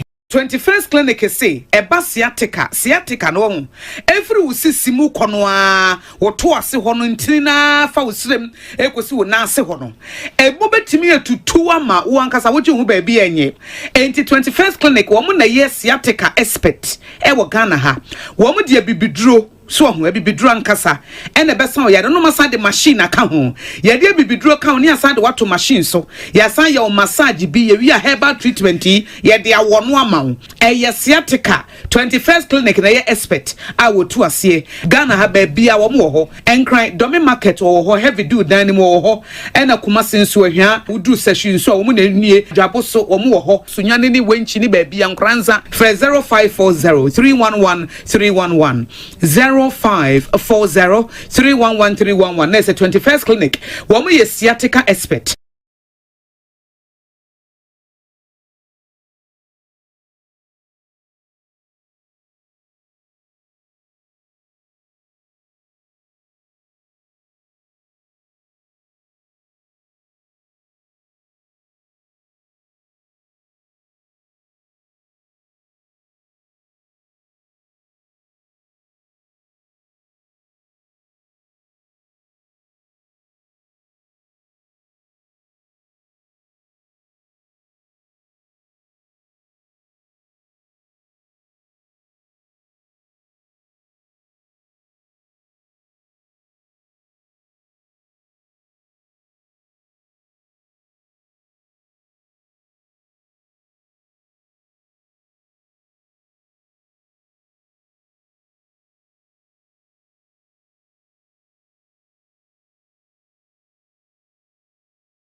41 minutes gone past the hour 8. The Seed Show with Kwekwanan tonight. Ahabeyashi. Papa.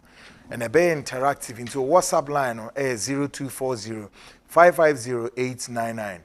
Everything be able discuss be and said the wadrin yo. Fefa Sobra 0240 550 899. And of course tonight is maybe a homanum waiting me then also audio contribution there but WhatsApp line 0240 550 899 making camera channel to say Franco Trading Enterprise a brewery nipa bonefo a modie bonenko na ahye moma wose munyai na Ghana for so mutie mi so hwe ne se see a Franco Trading ye ni dwumani na by said the official authentic trading events and Facebook accounts or the ye dwuma no and in about 100,000 likes and more or say visiting www.francotrading.com Android Franco Trading, iOS Franco Trading, Instagram the same. The air can say, and your man see deliver a doorstep. Franco Trading, ya crado. Ye Momo pay code agent 189480. I think so shall say Franco Trading ye kuta the original. I ye ton original Samsung, Nokia, iPhones, Franco digital and satellite auto panels among enema bibre. Laptops near Tobio, tablet, printers and accessories. Ni now so a original. The catcher and say, Bomodiane locates your head office or Adabraka. Udu Roxy Cinema, just on the left, Roxy Roxy Horn on the left one, Franco Trading Building, Kakraka, very beautiful building, Honey. Franco Trading Bomodian Regional. It was 026 422 338 and 0546 133 188 0546 133 188. Franco Trading Enterprise has still phone papa fieni. My man recommended this very hospital way FML a Vicdan Healthcare on one so the Liver and Kidney Foundation. Dr. Victor Nanadan Kwaneka say Yaria your friend is a fatty liver. Nanche then is fatty liver so yare, but yare you may not know. Kidney stones yare, kidney cyst, hepatitis B, C, urinary tract infections, and many memanya yare we now. Sexually transmitted infections, infertility, yare, diabetes, hypertension, prostate enlargement, menstrual cramps and disorders. Ni na yare nenti yaboy homod ne akofan fidie. Laboratory kese well equipped also ultrascan machines a would be brave go on. Now when you manage some say ye hepatitis B C screening no ye for free ye news ka. Sa clinic be a Monday to Saturday 7:30 a.m. sharp ni be near pon num. Kwe ni enhwesa wo yare no yare ben a ye diagnosis ni ma wedro no na hotomra was what ubenya Vicdan ewo hemfa Spinters Road Coca-Cola runabout in Chenwa na Fidelity Junction ni nchemu ho so na Standard Chartered Bank ewo there's no way obeyira untimi nkoyi from now bookie your bookings ahead of time it was 0549 951211 and 0502661346 050 266-1346. The WhatsApp line is 027-3131-059. Na Vicdan NO82 anamon. Afisu me boa na mahwe se honam yare ben ena nu die okay tie we a osini din di lucuria yare ho keka wo se ya afisu so ubetimi so correct menstrual disorders na ho so etimi ayekuma tighter and na me the adum pia way capsules na eboa and also for joint pains, back pains and waist pains, rheumatism ka ho hwe adum natural tonic na and also me the eboa say emoja bedi frusane blood circulation and loss of appetite adum cold capsules and mixture and no dear uyam ayekusu uyam aye basa constipation and many ade ni na uyam beda ho adum cold ointment nso yen hwe se bia uko in a year toilet na moja efrimu ba koko wo sisimu apai me da adom ointment no den etuetu ankakra kama sa kuru na ewu efri hwan na kana asem say a dependable herbal ye branch wo Medina New Road Greenhouse and also benya dependable herbal and no kaswa opposite Datus International School and also see ye hwe na say Chris K herbal Misty herbal Kumasi and ye ken ye na me ba kope Your number back up 024 2223 555 024 2223 555 na me no enante afina bebre pinimfo no chief executive for no bankers no corporate officers munya mudi mu breakfast ewo hotels ne other joints yes enye bone kwan so papa but everywhere wintimi ni breakfast ne ewo sa bia na biom because of the covid esi from na esi oman bia etiase eni tiri me recommend say aduane na oba ne betimi e de aye cocoa diamond eye Exodus Cocoa Plus. Sa Exodus Cocoa Plus a unique breakfaster. Ingredients ye de prepare sa cocoa powder o. Ye cocoa na wa be hwe egu no wa mix na kama na we hwe egu. Enso hye ni sijas no we hwe egu no wa stir ne keke. Exodus Cocoa Plus what is a product sa cocoa ye free. Sa niam we mu. Dandelion ka hon, moringa ka hon, brown rice ka hon, imagine.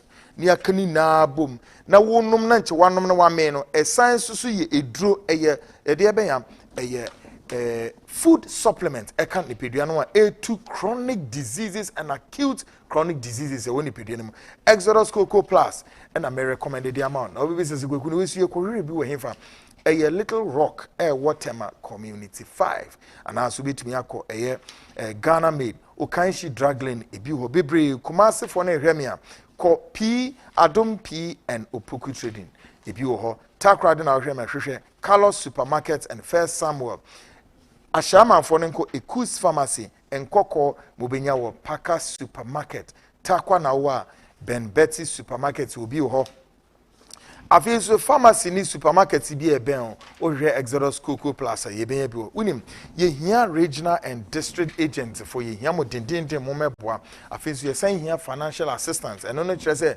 skebi da ho opese odidi dwuma bi rat unye hu ade a opese ode Exodus Cocoa Plus men kan kire se wo mu hia aboafo mo mra sika na da ho no a upese odi ye ebibia wunya akwankyere no Exodus Cocoa Plus for hia na say sika eye 500,000 o eye 1 billion o sika no de be hyem wi a ye besa de wade amawo ne ya sen amawo interest of 70% interest egusu amawo one time beautiful I guarantee this Exodus Cocoa Plus if you nature kwan e was 0544 447 033 0544 447 033 na ono into anamon na enkoye. Up next, Ghana Speaks channel. So say tonight may be exclusive one-on-one with Bono regional chairman of the New Patriotic Party, Kwame Baffoe Abronye, a friend and a brother. Tonight, LGBT mounted a spirited pushback. Ye beside the question, would they have a place in Ghana? And of course, best answer actually the Supreme Court yet to put out one verdict. Pendulum na best swing akwahefa. All these and more coming up tonight on your WhatsApp line. So what do views beba 0240-550-89 ebekenkan at the amount. Up next, Ghana Speaks. Na ye kono. There are some fundamental issues here. I think they're thoughts provoking and we need to open up. After many centuries gone by, the white man brought unto us religion and a friend of Christianity. And its values today, Christianity, and its values today, as the narrative has changed. Now, ubebi sase, wamwankasa na omudi Christianity na ebre yeno. Wamwankasa mposu nimse, Africa, Europe, baby, sa Christianity na mode breye no. Ene, adia mu push dia breye. Se ema en locate wo ho, emema so locate wo na mo nware no. Christianity som kra no, etia sa ade no. Now, if you listen to President Adodankwa Akufo-Addo, there are one fundamental key word that can be identified in his keynotes. And they say, homosexuals may not, will not, and cannot go in consonance with our culture. So it means we as Ghanaians, Africans at the same time. And there's one fundamental thing that identifies us as who we are, say Africa for. And we have the right to say, this is what we want. This is our pride, and this is our legitimate right, and this is what describes us. And say krobia at the force, ebeshe Ghana say, tinchina munshemra na mano emfa wo mo ho emema mfa wo mo yenti ase enye adwuma. The game Aminka we say it is also important to emphasize that Christianity, of which they brought to us, almost force Christianity way so, but you don't know. Christosome was forced on Africans. Edru baby, check the records. People were beaten even to accept Christianity. Today, Christianity, it changes many of our cultural values, including our way of marriage. Because before the white man will come to Africa, before we knew how to give a hand in marriage. Bruni baya nenina exercise.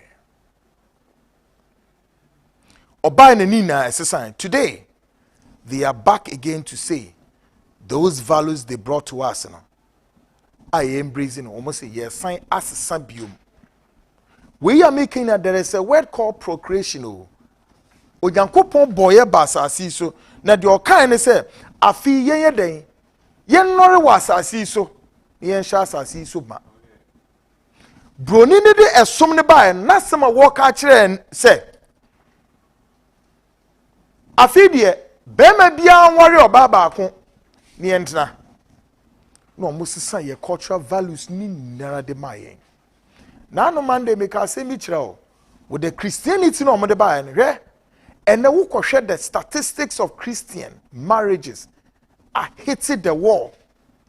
Christian marriages that has hit the iceberg, not the tip of it, surely need a life oxygen to survive.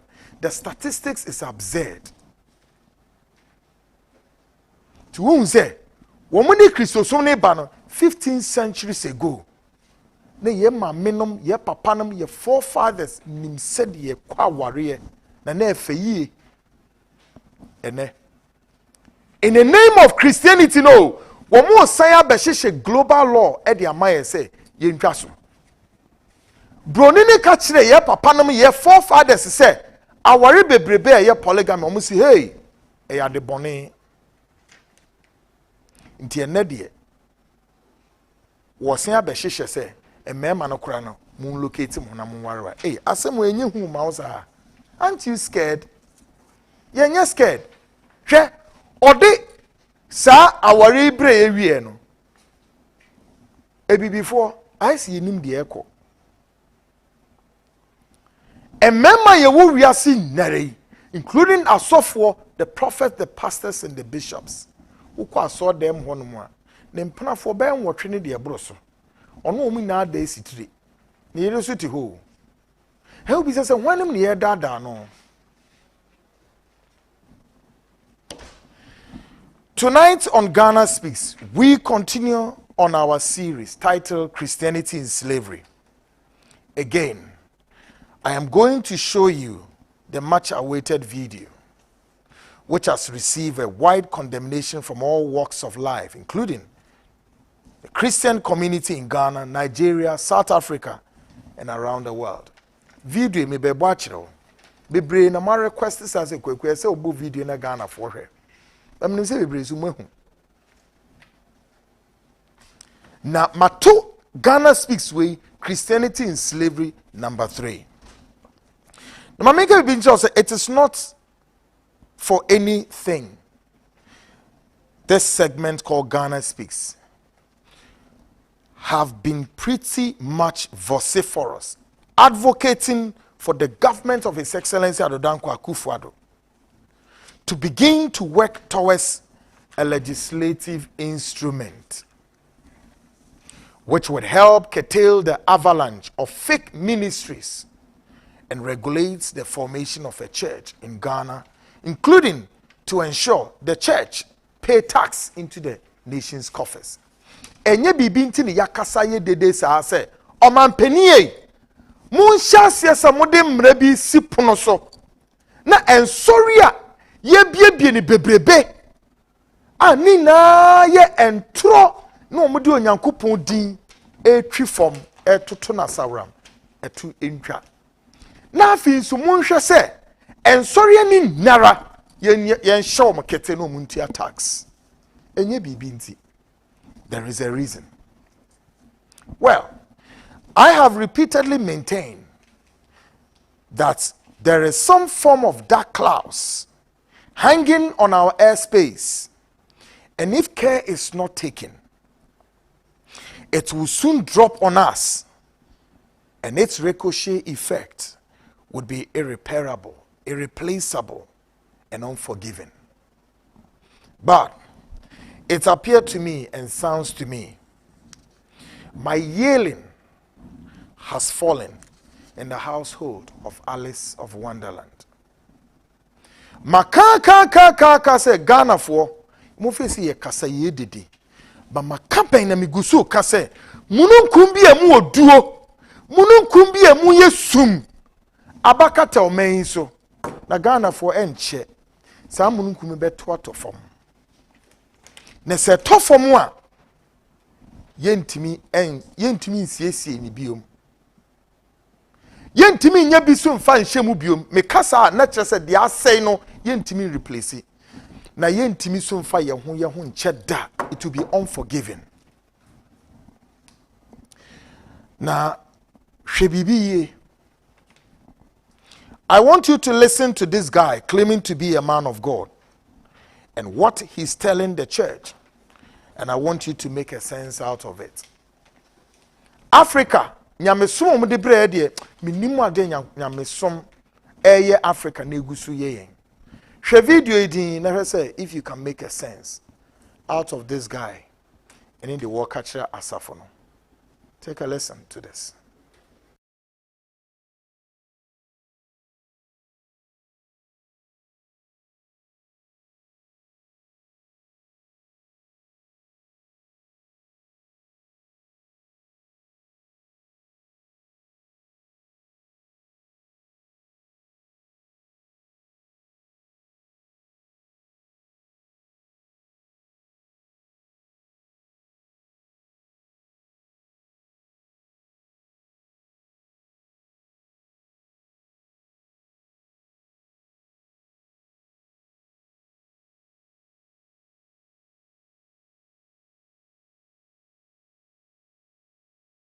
I bought it.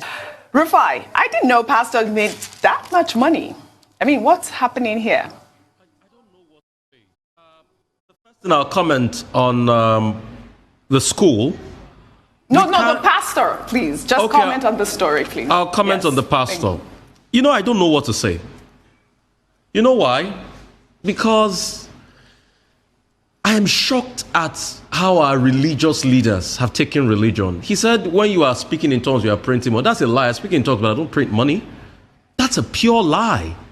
And you are buying 3 private jets where people are suffering, where people committed suicide due to COVID. And your church members are clapping for you. Let me tell you what happens. It's a mindset of poverty, and people are already aspirational. So when you come and you feed people with that, all they see is aspiration, but they don't see beyond the line. If I had that same money he used to buy jets, I would set up over 40 soup kitchens where people can go and eat for free. The Yorubas have a saying that once you take hunger out of poverty, then poverty has ended. But it shows the misplaced priorities. And that's why when people argue with me that churches shouldn't pay taxes, I say, why will pastors be buying 3 private jets in an economy where 100 million people can't afford to live on $1 a day, 400 naira? Oji is so bad that at the end of the month, 100 million Nigerians cannot have 22,000 naira in their pockets. then somebody saying is buying a private jet that costs nothing less than $500,000 to $1 million or less. You can see the misnomer. He shouldn't even come out. If he's scared enough, he shouldn't even come out in a nation like this to say this at this point in time where hunger and poverty is pervasive. It's not a representation of prosperity of God to tell other people that they are stupid for being poor, because that's what you are telling them. And I don't know who his advisors are. He said his wife was there with him and said, life has never been this good. Why didn't his wife go one step further to tell him that, honey, this money you are printing, why don't you use it to support people? And what can I say me? It sounds quite strange, isn't it? But that is the lifestyle of this so-called some men of God. All over Africa, Ghana, Yenyana, Nigeria, Yenyana, South Africa, and all over Africa. And it is only Asofwe, all the Asofwe Unimu Ghana, the pastors, the prophets, and the bishops of more Ghana, line them up. Nakacheme, Osofo Ben, any renowned Osofo woman, Kachem is only millionaire. Tell me, how many are they? They are richer than the church. Bishop Ibi wa my way. Ono konya accident to a northern region. And right after the accident, catching the church members say until said na onim se obenya accident no. Ono who said the constitution of the church ought to be changed. Now you know what? After say Papa we Osofo Suleiman Akanwe no. He has received a wide condemnation from all walks of life, including this guy. Take a listen to this.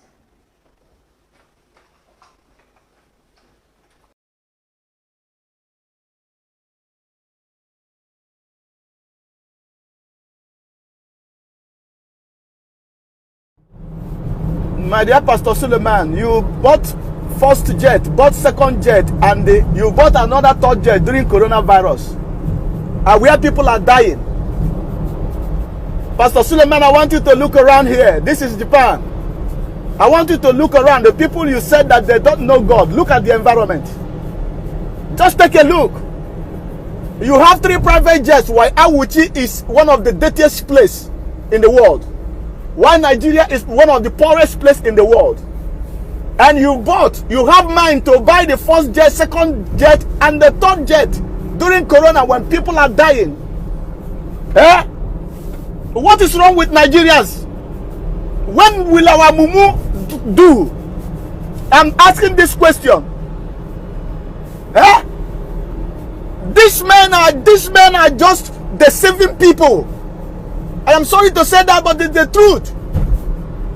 Pastor Suleiman, I just want you to look around. Look around people you say that they don't know God. Look around people that you call infidels, that they don't understand. If you call Jesus to a Japanese man, he will ask you, Nani, what is it? Eh? Yes, or someone, I need a car. You talk to him about the heaven, he said, Nani, heaven. What is that? What is heaven? Because these people understood the truth. Why we are brainwashing our people that they are going to heaven to enjoy what they can enjoy here. That is the most wicked thing I've ever seen. The black people, I'm asking, why our people very wicked? We can't even help ourselves. We go to China to borrow money. And during coronavirus, when people are dying, no food, I and my family had to spend money, save the money that the government of this country gave us to send to Nigeria, to my town and my village, to buy palliative for them and to buy medicine. And you use your own money to buy private jet. Pastor Suleiman, shame unto you. Sometimes when you people are talking, you think that you people are talking to idiots. My name is Barrister Meka Akonis. I'm speaking from Japan. I just want you to look around this country. Each and everybody you see, everyone you see here is 5 times richer than you. But nobody has a private jet. Even Toyota is richer than Nigeria. Mrs. Buchi is richer than Nigeria. Sumitomo Bank is richer than Nigeria. And you people are there deceiving yourselves in the name of God, deceiving people in the name of God. What is happening to my people? It's time for us Africans to wake up from this mental slavery of wrapping our brain with something that is not real. We live in, at least in wonderland. Look at the country that they don't have oil, they don't have gas, they don't have anything. Oh, you will tell me it's our leaders. Who elected those leaders if it's not you people? I think it is time for us to understand the truth. Pastor Suleiman, you have got to come out to the social media to tell people that coronavirus, you are praying that it will not end because of your selfish and stupid interest. Do you think you talk to fools? You think that everybody is brainwashed? You think that this mental slavery affects everybody? You are nobody but a motivational speaker. Most of the people that are doing your job in America, in Canada, they are there. And you use your own against to the detriment of your people. Look at your congregation. Look.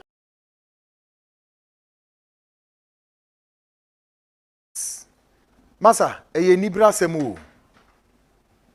Asem na da hono nya agro die sa o. We hu de ekọ. Yes. All over Africa, obeka say Ghana asem. No, hwe de ekọ so Ghana ho. Enu mpo ni yehu anu hwe de ekọ so in other parts of the world as far as Africa is concerned. Now let me tell some of more asofo na mo wo ho. We your asofo na wo hwe program we. You claim you know, but you are swimming in the pool of ignorance. Don't you dare come and display your ignorance on this program. Nobody out there tell me Amemeti has said Christianity was not forced on the church. I'll prove everything to you. Medin can't catch them mubinem. I saw for now that whether you're a prophet, you're a pastor, a bishop, whoever you think you are, you can even be the patriarch bishop in Ghana. May say, come forward and come and tell me that Christianity came to Africa for us to get closer to God. That is a lie. Politicians na mo yancha mo ka. Aso for them say me and come wasem. How dare you people? When the culture say Christianity came to Africa for us to get closer to God. Who told you? That's a lie. We have all the facts there. What? Christianity did not come to Africa for us to know God. No? That's a lie. You sit in your church, you sit in your cathedrals, you sit in your synagogue, and you are telling the people a lie. You are maximizing profit. You are commercializing the name of God. All the bishops, all the pastors, all the prophets, some of you are even using the name of your church as a franchise. Ghanaians, you haven't seen anything yet. No, listen, it's scary. What you say? How many of you are rich? All the pastors and the prophets you know, and the bishops. Tell me, how many are rich? You are richer than the church. And now, Ebinu catch on Mampeni Akufo say, gay for onye says, but your bishops are they are part of the gay community. Why are you quiet? Now, I told you the breaking news. We have the list. Director of TV, the producers, well, if they give me the green light, I'll drop them like nobody's business. We are not joking. What you are saying? We are not joking. Me catch on me say about 80% of our mind way we must blame it at the square, at the round square hole of Christian community in this country. A Christopher I'm when I'm say on my way. Yes, I'm sticking my neck. The politicians just does few. The rest are so far more memu and I'm say on mine. You don't know, and I'll prove to Ghanaians before the close of 2021 into 2020. You will see and hear it. Now, do you know what they are doing? The clouds are so dark. That is Japan for you. Now, China. Udru China. The name Jesus, no be sending message. Also for sending message, Udru China. At the end of about 36 million events and Chinese are Christians. That's a crap. Who told you that? When you tell my Christianity court, hey, obi wa China. There are a group of people from China, or no on some Yankopon, or no on some Reno or Nam Wakeke. He doesn't even know what God is all about. And who do China? You see a son say a Christian church, and one ukom ukoye waso we are uko baby. Also for no John government they don't have it like avalanche of churches all over. According to some research material in this country, ukai a debia their tosudunu is likely to be a church. Rubbish. How can Ghana be like this? How can it be like this? Omaya Christo so manye. Bonia Shamoma. Esuma Senipa ma. Aso for muko emuoso any a conforso. Ah, come on, mama and them in diverti show we. Now maybe some of the pastors, prophets, bishops are more Ghana. Maybe some question. How many of you and I'm visiting some mami we? Mami your friend ezine. Munimno. Aso for na moko hono. Because won say oyama show. I will expose you people. Ezine. Aso for bishops, pastors, amuo mema. How many of you and I'm visiting ezine oya hwanya? Eduane be na moya koma no. You think you can hide?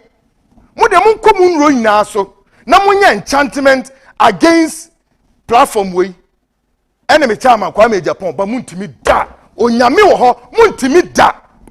God hasn't given you the power. Mo amoye enchantment. Yenim dia moye. What you say? We are prepared to fight charlatans, crooks and criminals. Modi onyankopon ropes akata mo na musumu onyankopon. That is not godly. I have already declared, me say Ghana and Christian nation. It's a religious state. Because bonini doso. Aso for musia painful. Aso for musia nkra. Aso for musia human orgies. Under your pulpit. Christian kasi musimuwi. The Pentecostals. The charismatic musimuwi. Now, Tiwi, our intelligence have revealed that between Tihaye, Metunkrebisa Monfred Nigegezi, Nenkra Waha, between the 1st and the 5th of March 2021, also for Nigegezi, you are about to embark on a journey to a location. Location meaning now. But my question is, what are you going to do there? Edian awokwaye sad date way enti wo bia wonim Nigegezi no kobisa no say March 1st of March and 5th obetu kwan okwahe okwaye den. Secondly, we are asking, what is the relationship between Nigegezi and one fetish priest located in an enclave, sa enclave no? It is between Kaswa and the Wutu Breku. Oh, say Oyama show. Who sa fetish priest na wo share between Kaswa and the Wutu Breku honum yenimu. Boni amudie asofu ekukudam muko consultations ewo ho yenim, including even election 2020 oho nana mudi akwaniaba. Oh, say monimu egu ase. Ye wo bibia wa hadeda. Now, Muntiha. This platform is also investigating one Abronye Bia, also claiming to be a man of God. Abronye we, min moudin yo. Who de min moudin, but also yo nyankupon nipa. Recently, who embarked a journey across South Africa. But our intelligence have nipped you that you did not go to South Africa, but uko a secret hideout be a borderline. Our South Africa home. Ekrabia na yenimdia okoye na. You are also under investigations. Our platform is so ye twen. Ghana for mamu fani ebi ni agro. No, mamu fani ebi ni agro. Obeka se kwekumi kasa ebrine bebom na obete ubehu. You will be scared. Me say you will be scared to your bone and marrow. Bonia, our Christian community, Ghana, some of these so-called men of God, and I'm catching said this expose will break the foundations of Ghana, Christian community, Africa and parts of the world because of what is in it. Dear woman, because I'm scared. I'm scared not because misro, but I'm scared of the government of the crimes asofo committee or my way. No, a lot of marriages break you Ghana ha. Asofo ni bishops amushem mama gusa aware no, you won't believe it. Asofo amuni nkrofo yenom awo ma under the covers of darkness. Yeneni yenom so yenya den. Yenom yenya den. Asofo mo amuka gay community no. Yet muti abontin yididi. Onyame hu Ghana moboate. Onyame nkoswa no onye okakaifo. Na osi we na ebetwemu na nasem begina. Ye person onyame asem gina rather than these crooks and charlatans, criminals and thieves. Media Ghana had here asofo no, I have least respect for majority. No. I can come on preach on TV, so radio so. No. Hu pa yi. Momenum nyam emra onyame adwuma ho. Oh. On my Ghana baby enam ni o. Ye du bra Hebrew for no beka say a cupboard. Onyame enum nyam aboyen. Enie. Shannon so Dr. Mensa because one wa ma edura say eduro no say stroke na achi wa.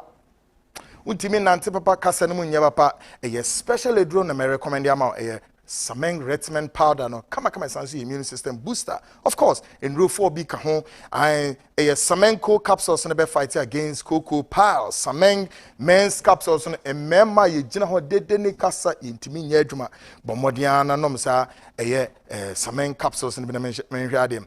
The Sameng black powder no so for detoxification with fire kesie say eso ni na bedru efie wo mi na be free mu Sameng ointment no so for skin diseases and until the year can say bomodiana na hwehwe ne kira kwan wo baby mako sa 9 headquarters no Kumasi Kutri opposite Gidis Depot and of course ubenya no so takra there secondary college ho pepepe Medina de Brasa building we mu ground floor ha ubenya no sunyane for nko municipal hospital kaso for nko nsenia SHS Koforodia na wohwehwen a o slaughterhouse Dunkwa ofin for nko Solar FM sehwidwenase for nko Adomco store takwa for nko hemfa Dr. Forsino ona benyana Dr. Mensa se friend 027 1173551 027 1173551 nienu into anmom Kennedy Digital Company yene yeton de be television say akasi inkumenkuma 19 to 65 inch and of course both smart and curved. Very good one. Fridges were 90 to 500 liters chest freeze and of course 900 liters. Baby, powerful theater, home theater. Yeah, you pay the kakra no fufu machines. You do fufu domestic and commercial in there. Be sewing machines were 7K to 10K. Popcorn machine. Ujina o garden mua. Party kitting kitibi ni yeden. Ne popcorn bin demand near dear unsa. Laptops pa bi wo 15, 13, 17 soft fence and touch anyhow microwaves, irons, kettles, blenders and cookers, baby government workers controller ni tua wo ka the work catch one say for pay slip ne kwachira ne keke o chanapa o kwa se jack the pay slip ni no wa hweso and one year sesa ni me at the mount nan to kwani na oni oba na ekunu etu etwa mesraw enkran de obenyan wo wager all barrier near the traffic lights na se ho warehouse no was ro friend was 0243074750 and 0244385136 0244385136 Kumasi for no yanko Family Plaza building first floor near the Boss FM and also Patasia Adom building first floor police depot Obinyano Kennedy Junction while Obinyano Kumasi for no friend was 02076533031 and 02443855128 near ko and my friend be school no ye crayons ye pencils ye pens ye dear ben okwa emabium and I'm ni company ekodinsa was so ye friend JK company natara jefo de bia ye be bi di amabo friend man dey akonti uni embe sign contract keke and my friend ye di ntime pacho natara pens pencils pencil cases crayons masset JK exercise books stacks and premium A4 paper Champion Plus A 4 paper and a 5-star A4 A3 papers ni na bi wo I Natara JK company we and a toni nara wa ni na so bo fofo di amount ne kira kwan ne de owo hefa or number 60 Otubrohom Street no opposite Christ Embassy here church North Industrial Area unhu baby for telephone number no nchiro 0540 125 999 0540 125 999 no ono edi enkomo and tech herba for na no mu esmo hooray Spanish garlic mixture ne capsules no me de bo wade we mu winim yare makoma ko be sen edoso swallowing feet hypertension bad breath halitosis na metre arthritis so and afin so skin itching diarrhea na huna ekekau obesity and bad cholesterol gastric ulcer, frequent urinating and diabetes, menstrual disorders, and yet also keke. But they drew makubi ufanina ufewia. Nache yaredo so poina na ajira. Spanish jingo capsules no susu dire and then ye free ye extractive jingo biloba and soya oil mun ye nya cedri and e free ye capsules no and also me dey bow increase blood flow beko adrenim 4 seconds moja nkwa adwenima na wo tiato ano impotence jack oda form cardiovascular disease and improve memory ebema wadwenimu aye sharp mental sharpness nom Spanish jingo capsules na menhade ubi says hine kwekuye benye bi okay for nature Hallow herba can she dragling home and I say angel herba tenated herba for to be repash herba weatherman herba shaman for Ekus pharmacies house of drugs etombi and I think so Jikat pharmacy kasone or dependable herba medina here baby pharmacy ni shop be ben ubenyebi and tag herbal center say contacting was 0266 114 111 0266 114 111 na ono etu anamon niyeko. Of course tonight my guest Bono regional chairman of the New Patriotic Party Kwame Baffoe Abronye, a friend and a brother in the studios yebehwe nioma mienu the LGBT and of course the Supreme Court soon to swing the pendulum ehinebeko. WhatsApp message is 0240 550 Kwame Memwado. Great. After December, basis at me no nkasai we fidie so na msu no Kwame. But you know who took one am say answer. And I'm akwatwomaba. Enioma mienu LGBT bibribi and the Supreme Court. Any jazie. Yo me da so bibri. Ma memfa akwanya we na menchia wahwefo ba be wa fidi kese no ekoduru bia menchia nananom muslimifo Ghana de ye kan e be kase ye muslimifo na wo momoji amamiredi na kristofo man ye mfa akwanya we na ye nche omunyina ne party ma omoso agimre anyumre ya omohwe the seat so on the TV so no one kasa giri ye say the last program I buy ye crash ye kwako ye campaign kakra ti yakwako ye abai die na hu be hia se de to nsa friend ye ba mfi se ba bia edina odi kan boy ya wo se wa no e fira se firi ho a ye sanza asententen die o ye ne ntema na ebe boa ai you say lesbian and gayism. Lesbianism and gayism. Ebe me fan se be January to February mu hono. Na enkrofobia answer na me ba asem no so no. Wo hwe wo mo office de agitation kase pa ba ye ne ye wo mo office a wo makobie no wa showman. Na nokore pa ewom ne se sankofo no mo kobie office no. Se no mo fi se wo mo dwumadi no eye dwumadi a ani da ho a na ni kwan so mo hide edi niema sie landlord no because me nhwehwe mu ama ye kire se wo mo ka kire landlord ne se wo mo ye NGO na enam se covid ya ba yinti no wo makra covid niema eba wo mo de beboa nkrofo enti no fiewura na wo United States of America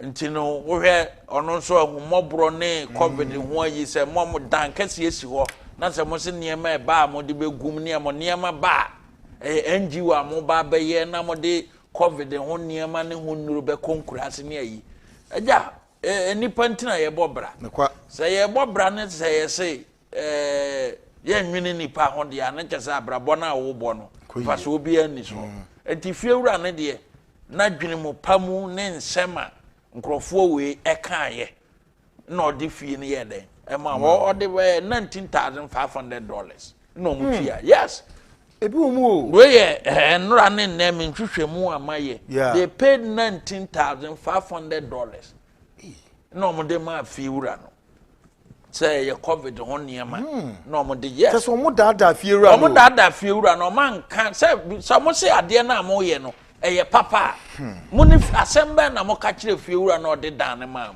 mo ka kire fiewura na se mo ye NGO covid niema e baba bi a mo de begu ni ade na mo ne kan ye number of years e kokosi $19,500 e dana na cash breaking crime wo mo yi to eye den eyi to ho no me kyase sika kase asem ne ye den ye kan na wo ye dwuma ne se eye dwuma o man ne mrabo ho bana se ye mfansie mo kwae na se ka motimi ye board e ka kire fiewura ne se ye de se bitrumuntu ho adwuma ne ye na ho office na ye pese ye gie nti so obetimi de efie ya adom ye ma de aye trumuntu office ya sane na fiewura na ye den ate ase no de amam say yes me ma bobra sifie na me office na me de matrumuntu fo a operate ewo ashoman estate wo sa we num bia no antima anye den ankoso na minim say fiewura no so enam say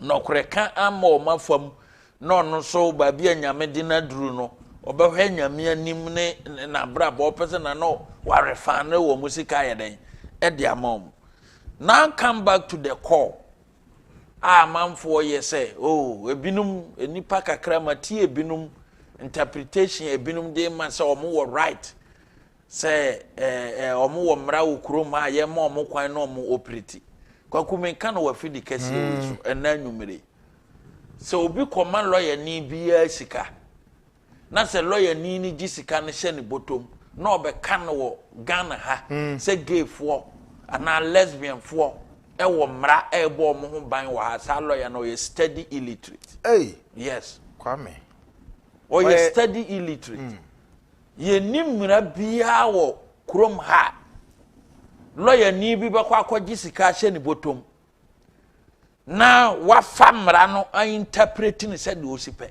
enya adwuma one ya ye mra firi 1884 eba besi 1985 yaka marriages art na ye the marriage art na abom obo free phone so ebe yi aba 1884 eba 1985 wa ye twaniti aka na cap 127 sa cap 127 no e ka bibi fa marriage ho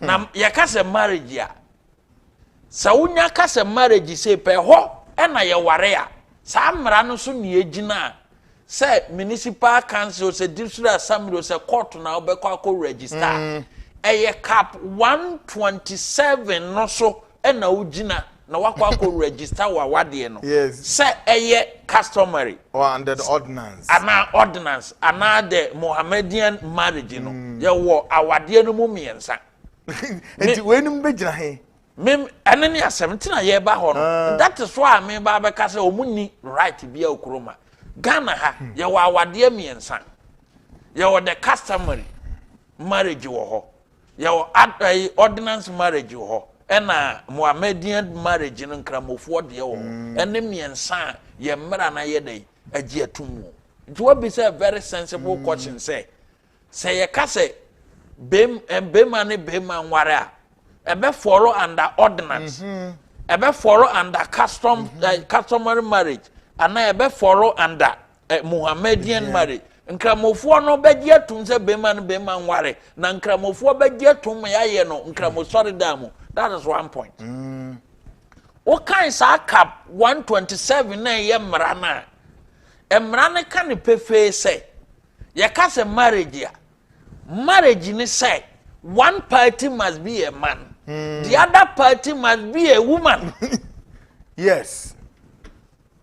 Enti sankrofo bi na agree say ye ka se lawyer ni nko office mfa board ye nko fia eno nkire say wo gi sika so na waton common sense.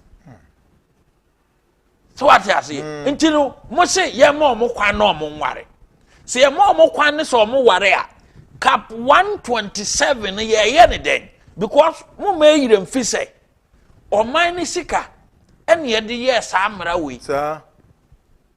Ye be 1884 and 1995 Rollins pension no ye kan ni nyina bomu ene ye benya cap 127 enti awade say ye nkramofo awade o say ye customary o say ye ordinance ye Christopher de ne nyina no say wo ya o pese o register say o ye ne free a ultimate register under cap 127 no nkramofo de kora asira ultimate kokoye den ekoko register under the law and an ordinance so to co register the same law.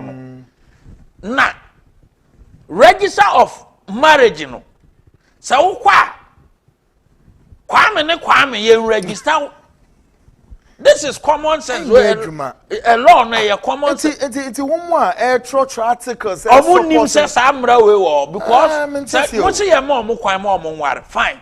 Kwame ne kwaku aware. Professor H. Kwesi Prempe what article be quite say enye suku kese obi be ko na kire say unim bibia ana meboa enye suku a professor ne doctor no ye de Abronye area o school no yankobida but a common sense say emra no wo honom omo me challenge me lawyer makotui me pe lawyer fo omo gu krom ha no nyina ne Professor H. Prempe atwere no nyina ne say cap 127 no hinum bitina on kind cap 127 ne say kwaku ene Kwame aware me no wa ware ye ware wie ne say ye pese ko register marriage na say ko court honoma ana say ye kwa because sa marriages act no wo mo register ban tua ne car on the register marriage awade bia ne wo bia wo kwa on the register ma wo. And to so what the law say one party must be a man, the other party must be a woman. And I Kwame ne kwaku say yenso ya wedding ya ba. Can the register of marriages no art no register you people na asemini. Enti sa law professors ni nyina no. Wo montena se no mo fa cap 127. So mo se mra bia ni ho. Wo da mo ya professor of law. Ye the law no kakra bi ni yesu yan but on kwatena no on fa the entire you know wo ye interpretation ya wo read the ne kakra bi fa mechanism and so read everything in go no what ya say this some person omote sa asem na se ye ma memma ne memma wade enkoso ye ma ne ma wade enkoso a cap 127 na ma kwan a ye ware ye ko register e ma ni dimu wo man ne mramu no ye be ye ne den ntino because of say sabi obi turu mu ntunti ye no ye nkotua sika e ma parliamentarians emfama select committee ni attorney general mesa fini ye ben sa dio this is san ye mra ye amend ye laws no ma ho kwan da na obehu ne ma be pie wa say yes ye get through muntu atuma ananse ma ene ma clitoris to clitoris san ye kanu ye gi atum dia e de se sa mra we no ye komra hye bedwam e de other in the form of amendment e ko say ye ba be ye nsesan say there as o man Ghana no ye twasika ye ba be sesan ye mra say ye mra ne say de Kwame timi ware Kwame akuya timi ware akuya nti mumfa nchem say omo ware wie ni so omo kọ assembly ho register na wo honom on register omo nti afi na ye kobo obi turu mu ntu ho ka nti those saying say ye ni law bia okroma no I am telling you say there's a law. Hey, law no can French him. Wo de no to wo no ma. Ye ka se marriage bro ni ka se marriage ya. Ene ne say ewiase nyina wo kɔ ba bi bebra. Man kakra bi ene fi se omu beje atu. But ye gi atu ma ye gi lesbian. Any lesbianism and gayism atuma. Esese wiase nyina ye books kura na ye santwere ne foforo. Unim sa. Ofa ye dictionary ya ye ka ho asem ya. Dictionary no kan anase Oxford dictionary e da manimu yi wo. So far Oxford dictionary ya my definition about marriage. Oma define fine. Ena abrofu ya sema wo ka se wo mo na de nyamesom baaye Kwame abrofu no so kwa case bi a agidini pa e court the English court eye Hede versus Hede wo boy be yi aba Hede versus Hede no e court no ena judge ne tena asem ne so eye case ya even some judges at the Supreme Court no I'm making reference to that case. The definition of marriage. That case in English court. A old case ya Ghana ha ya di awade asem I'm making reference to it.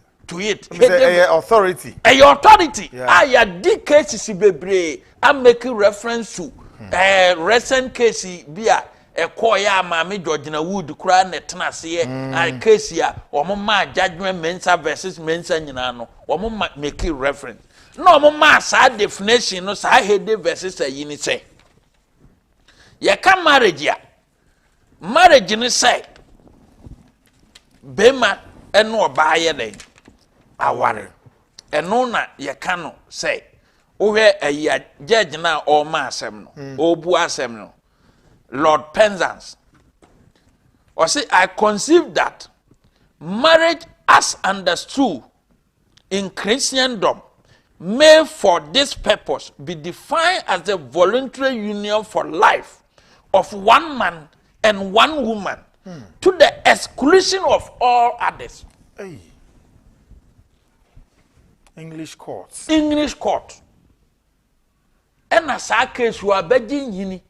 Ewo man Ghana lawyer ni bia oye family law entimi kantre me na nwumre say sa case we me cross we o say one man and one woman o fayen dictionary ya na keka kwa say husband medical afa free sex so mo say yanyintum enti say ebegi trumuntu atum wia this say a dictionary ni nyina ye twere ne foforo twere ba twere ne foforo ne say so far sex wo ni meaning e wo ye dictionary mu a ye ma manfo hu the meaning of sex or say the sexes are the two groups male and female e wo hosa e oni ne or say the sexes are the two groups male and female in which people and animals are divided.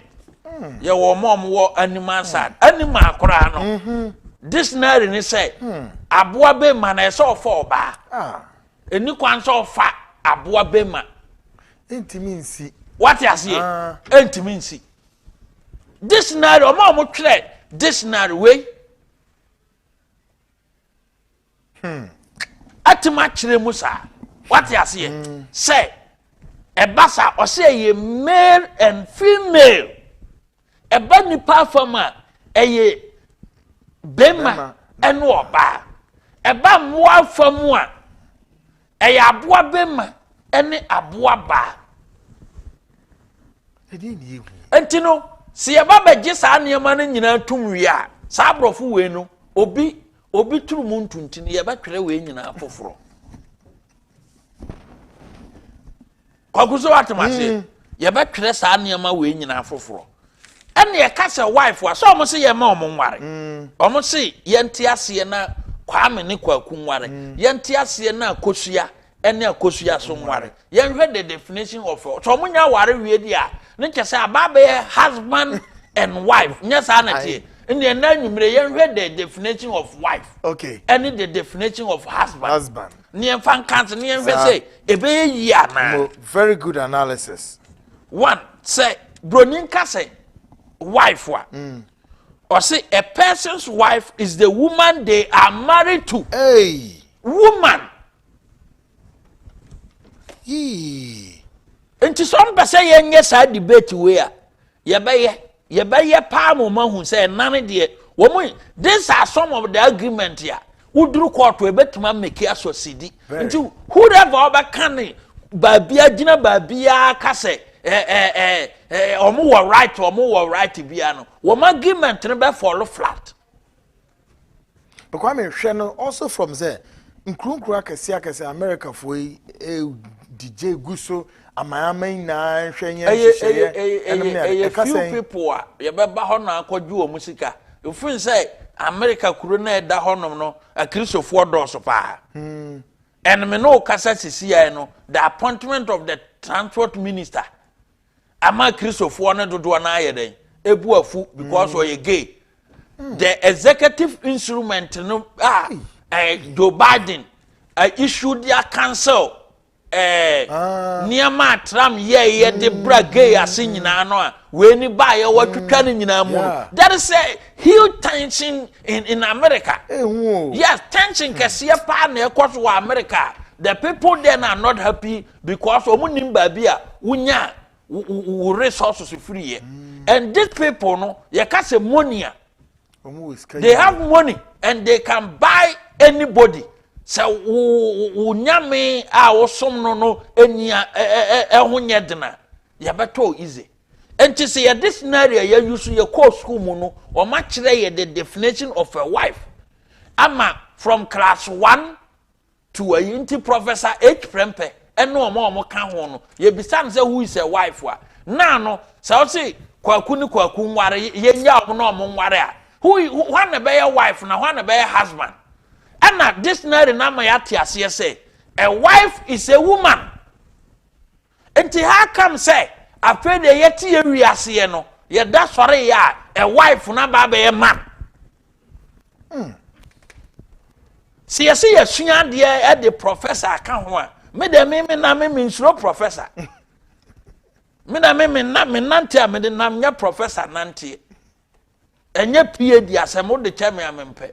Ba me de no so amen so manyane de say a P2 certificate kura wo de be wo so aye be ko no sa pepepe what you say nti akratifo no nyina ye bisa say who is o ye ka say wife wife kire sen wife we woman obi aye den aware no ne yensa no hwe ye ka say husband so ye den husband say bronin ka say husband eno so ye den say so saa niema no so ewo kroma se bronin ka se husband ese ni nyina no yete ye ho ase o say a person husband is a man they are married to one definition no e free ha na ye den aba wife a woman obi aware no and o say husband so ye obi a ya ware no nti ese no emema mienu kokko ware a why na be a woman and why na be a man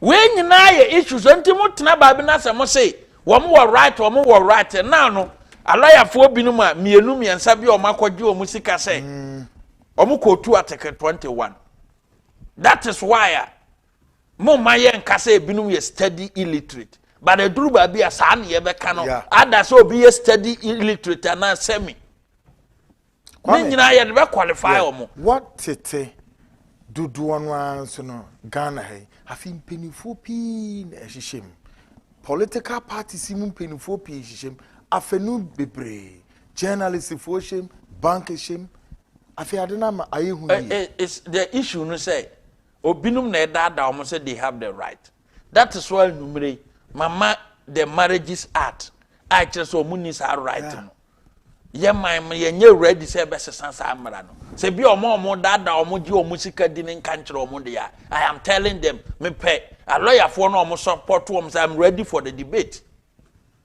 I'm ready. Some say I am ready for the debate. No omo laws no omo wa actually say they have the right no omo family na so me family de enye dey emra ne yen debate. They don't have the right. Yeah, they are sharing debate now here. And as of 1992 constitution no more to say they have the right and say besides say right to be a lawyer ni bi omo kan ho bi ni sa lawyer ni mitie na na mo say no wonder say ye pe kwan akoma kwala ye bre no entrance exam say aba no because omo kan ho bi na entrance exam say aye de no okroma no what say obi will right to say o ware and yes in the right no. And any man ya no wa quote to Article 21 of the 1992 Constitution. Dear LGB 101 no a association tell you more right. Okay. Article 21 na a mu quote to ya me say. Article 21 cross 1E na of 1992 Constitution. Yes. Also all persons shall have the right to freedom of association, which shall include freedom to form or join trade union or other association, national or international, for the protection of their interests. Near the kind, near the so a lawyer near Otias simple where Miranda working can. Say na right to be infringing upon somebody a culture and piano. It's not an entertain. It's not entertain. And Article 26, you know, a casafa about culture practices. And to some say they have the right to practice. Ye misa say, or say cultural practices. One more kind. Article 26, why now? No major two no. No major two no. That is why I say law no. Ye kind of in isolation, oh. Yeah. Ye kind of as a whole. No why then. What you say? Say they have 26 in 26 no 26 you know. Or say cultural rights and practices. Every person is entitled to enjoy, practice, profess, maintain and promote any culture, language, tradition, religion subject to the provision of this constitution. 20 says to subject to this, meaning say culture practice be ever infringe or minor right. Is not allowed. That is why the trocosi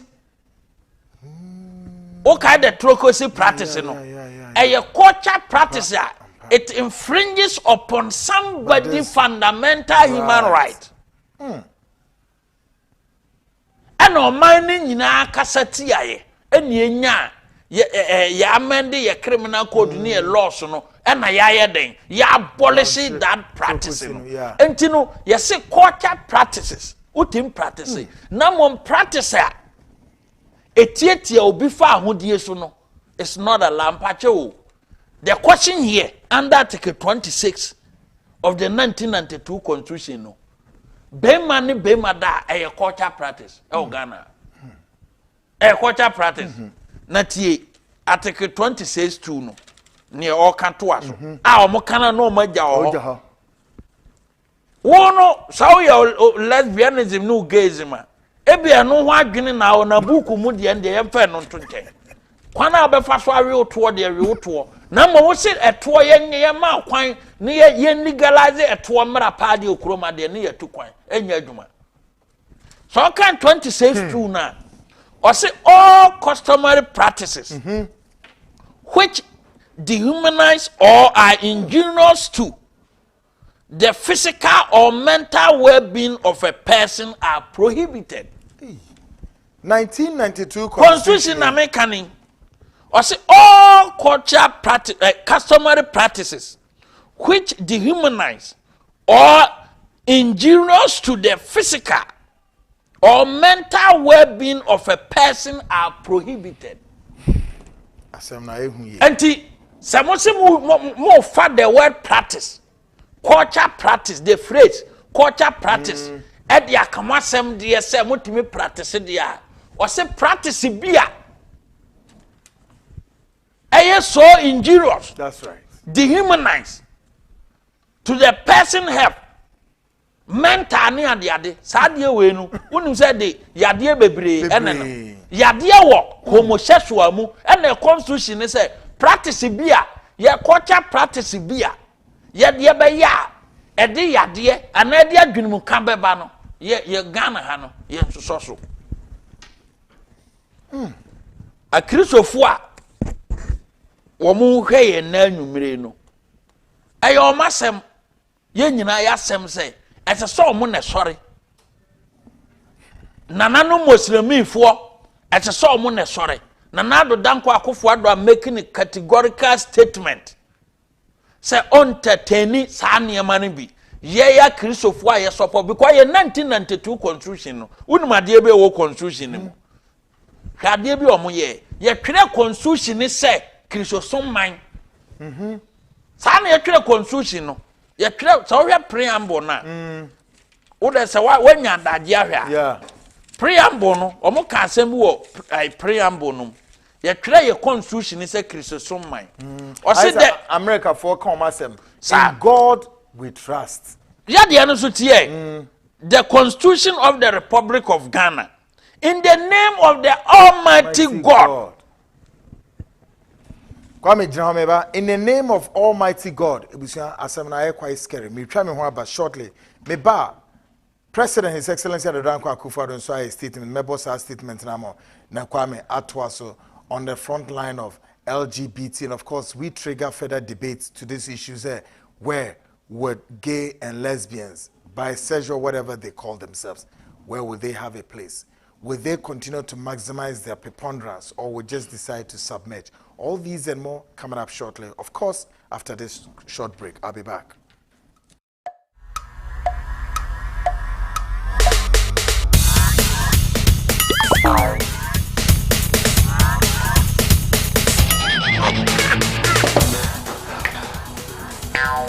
Michael, we support my new system. Yeah, mama Michael. Pacho, what Tony near? Let's go be able to go in the Me ko support my business for your immune system. Hey, what's a Chevical t-shirt? Mato t-shirt.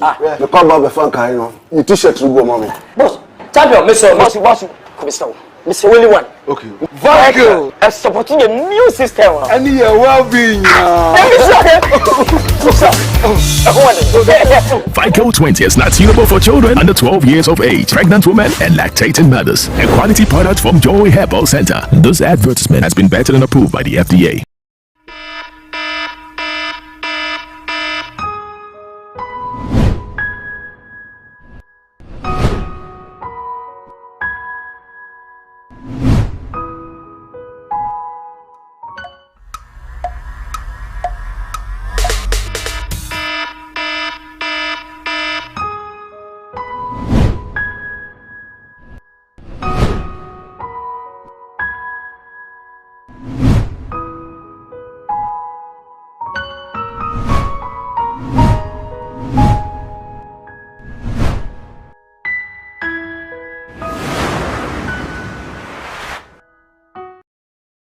Anne, na wabwa ho de. Se wo moa ho a, e ma ne haw kra. Media sem denam. Se wo beto oba ne pencils, books ana eniem ekeka ho nyina no. Enko ba bia. JK Company Limited for nchen. We na ye sole distributors. E ma Unauthorized products e wo Ghana ha nyina. Wo mo Unauthorized pens, pencils, crayons, pencil cases, mat sets, afei wo JK exercise books. Wo sa wo JK A4 and afei A3 papers a. Wo betimi de wo dwuma bia.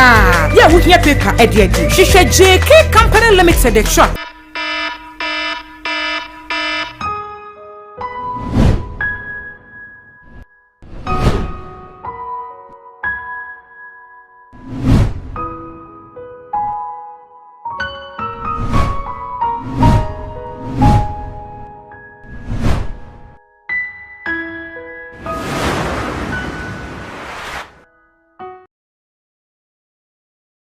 21st clinic say eba sciatica no ho every usisi mu kono a woto ase ho no ntina fa usrem ekosi wo na ase ho no ebo betimi atutu ama wo ankasa wo hu ba bi enye enti 21st clinic wo mu na ye sciatica expert e wo Ghana ha wo mu de bibiduro so ho bibiduro ankasa ene besan ya no masa de machine aka ho ya de bibiduro ka ho ni asan de wato machine so ya san ya o massage bi ya wi a herbal treatment ya de awono ama eye sciatica 21st clinic na ye expert a wotu ase Ghana ha ba bia wo mo ho enkran domi market wo ho heavy do dan mo ho ena kuma senso ahia wudu session so wo mo na nnie dwabo so wo mo ho sunyane ni wenchi ni ba bia nkranza 0540 311 311 0540 311 311 na say 21st clinic wo mo ye sciatica expert.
Ebusia memo akwaba he net 2 TV the program the seed show and a name re you know twetwe enkomo me guest Kwame Abronye Bono regional chairman ohono dini chairman wo the new patriotic party and some no ayehu yi papa wo hwe the chronology wama taking all from then so ano no the constitution one afi Kwame the Bible quotations betwato so we will be criminal code near hwani na business so on the altar of law sa LGBT whatever they call themselves na hifa eno mbegina so mbetu to wiri mu ana kwayi mu ana esiri mu I don't know.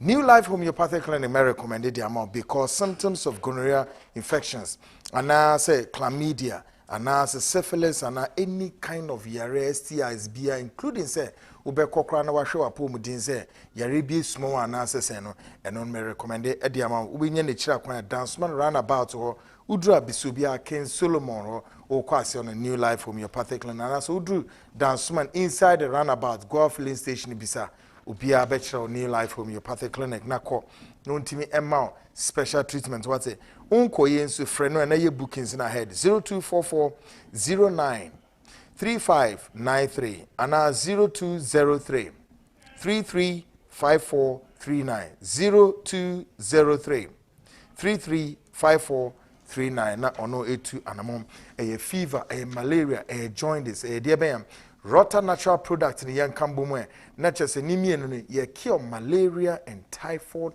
and jaundice. Now, Rota tonic, you know, any friend is saying, the natural way, no, Ukabomo energy booster, can say about consumer loss of appetite, no intimidity, no, a dream na mature on what now Ukanina Buma, I Rota mixture, Rota tonic, not just me two typhoid, ni malaria, ni body weakness bia so ifri ne pedue mu bebre wo dwa so e won na boache herbal and wo akra wo kanshi obenya no King's Walk Pharmacy e wo akra wo kanshi Tinated Herbal wo mo so akra wo kanshi Baseline Pharmacy akra wo kanshi obenya bi Nisi Pharmacy akra wo kanshi Kus Pharmacy wa Shaman ni na no yemfa bisu nkyere ye ni nkyere Dreed Men's Cup friends Kumase AA Men's Atakra de so ye benya bi wo bo modia na kyese frɛ no was 0244-503-443. 0244-503-443. Health alert for enemy some health alert is here. A herbal clinical, you be provided services about ye use dear benya. Herbal and organic products, even as coronavirus rises, you know. The work actually one is a visit health alert clinic.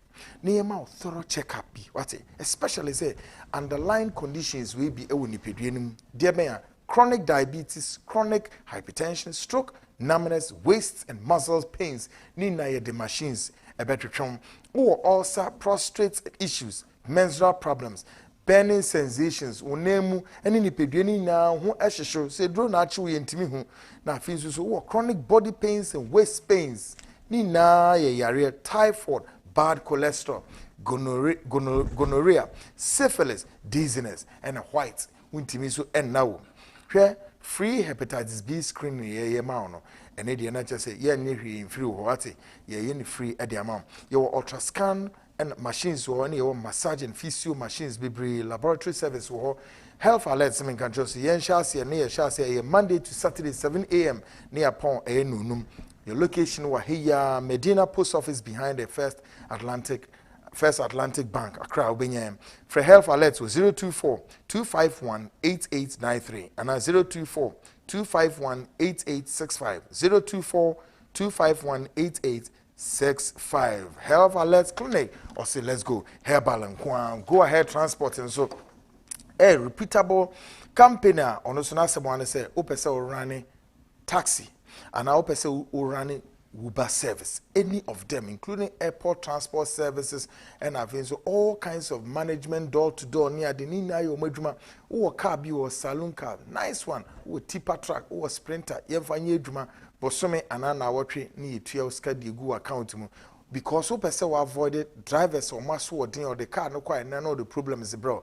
Go ahead transport Ajis Edmano Aton Hoso so obey Eddie amount. I feel so we a driver or driver's licenses who car can call no so Emma car networks go ahead transport for and run is our business way.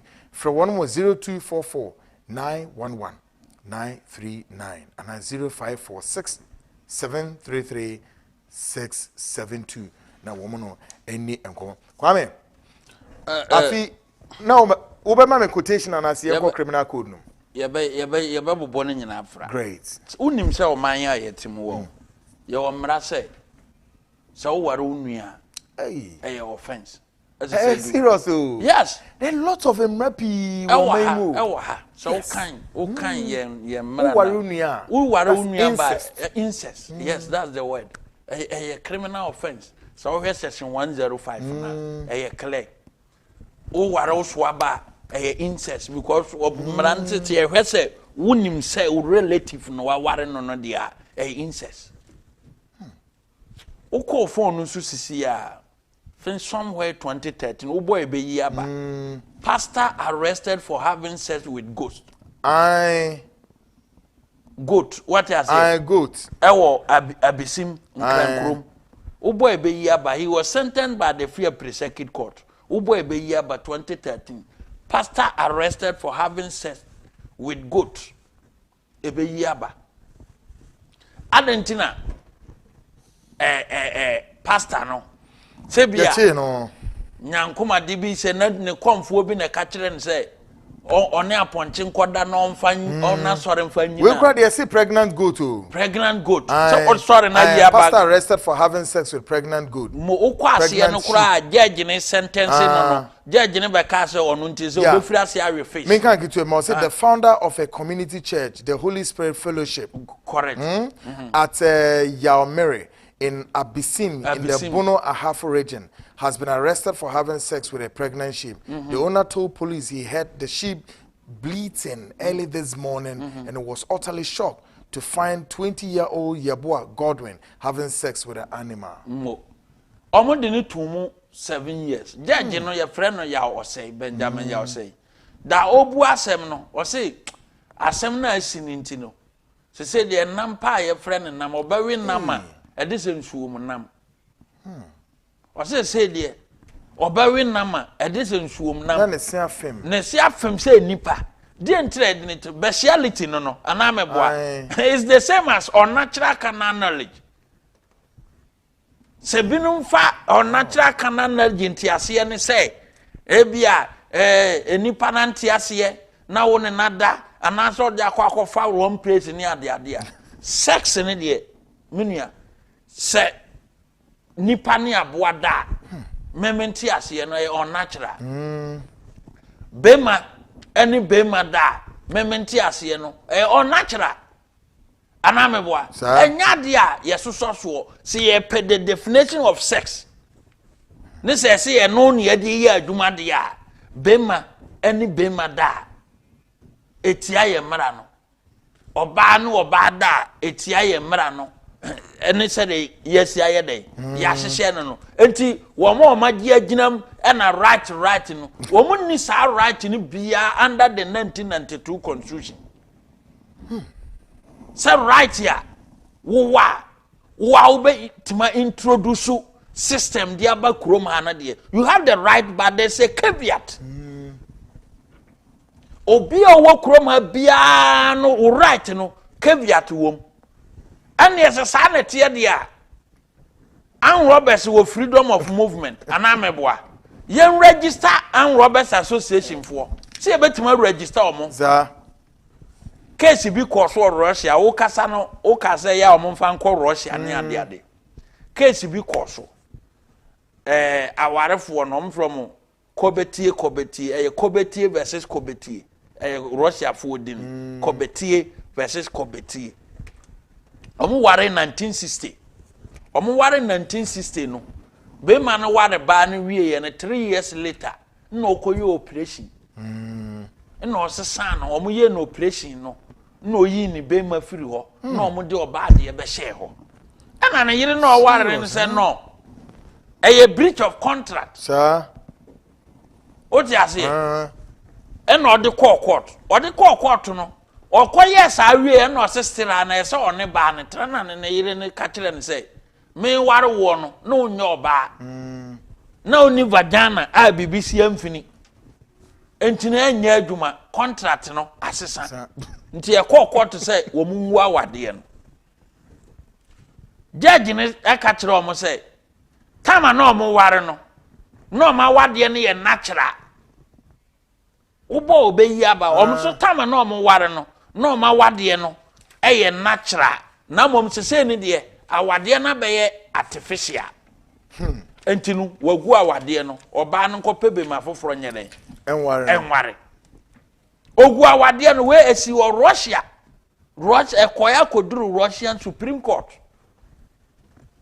1963 asem na me ye wasesa ne ho o ware wie na be ma no koye no unza abrofo mu timi ya saade no otutu ne pass ne bitugu no apa oba de ache o wie o so we no mom supi ni na ye ntimi ye nkoso ane ye nware na ye nye supi na ne yire nse dabi me ware wo no na okitata bankuta no ntina me ye da okuta de mu odene taduama mu odene enu ntina me ware wo na se de wo ba be yese ye nko no supi lie de ese se court kirem se sa awade o metina mu a nti court ngunu judge ne ka se awade na no mo ware na bema no ye bema okita bibibi a ye frɛ ne man no ba no so kita no bibi no ye natural the moment ya wo kotutu pass ni bi afiri honom e de foforo aye den ahyemu no ama wo no wa be ye artificial person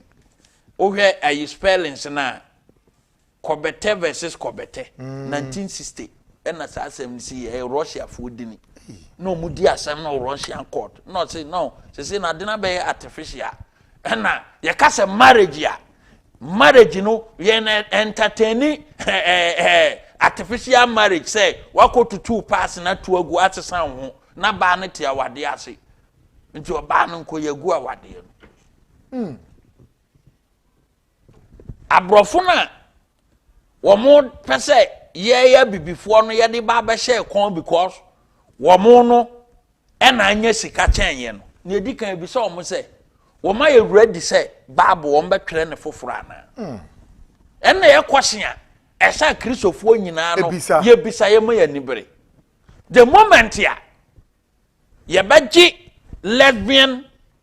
lesbianism or gayism atum no madika na kan say yedusua nyina so besesa sir the definition of sex ebesesa the definition of marriage even Ghana under our laws no ebesesa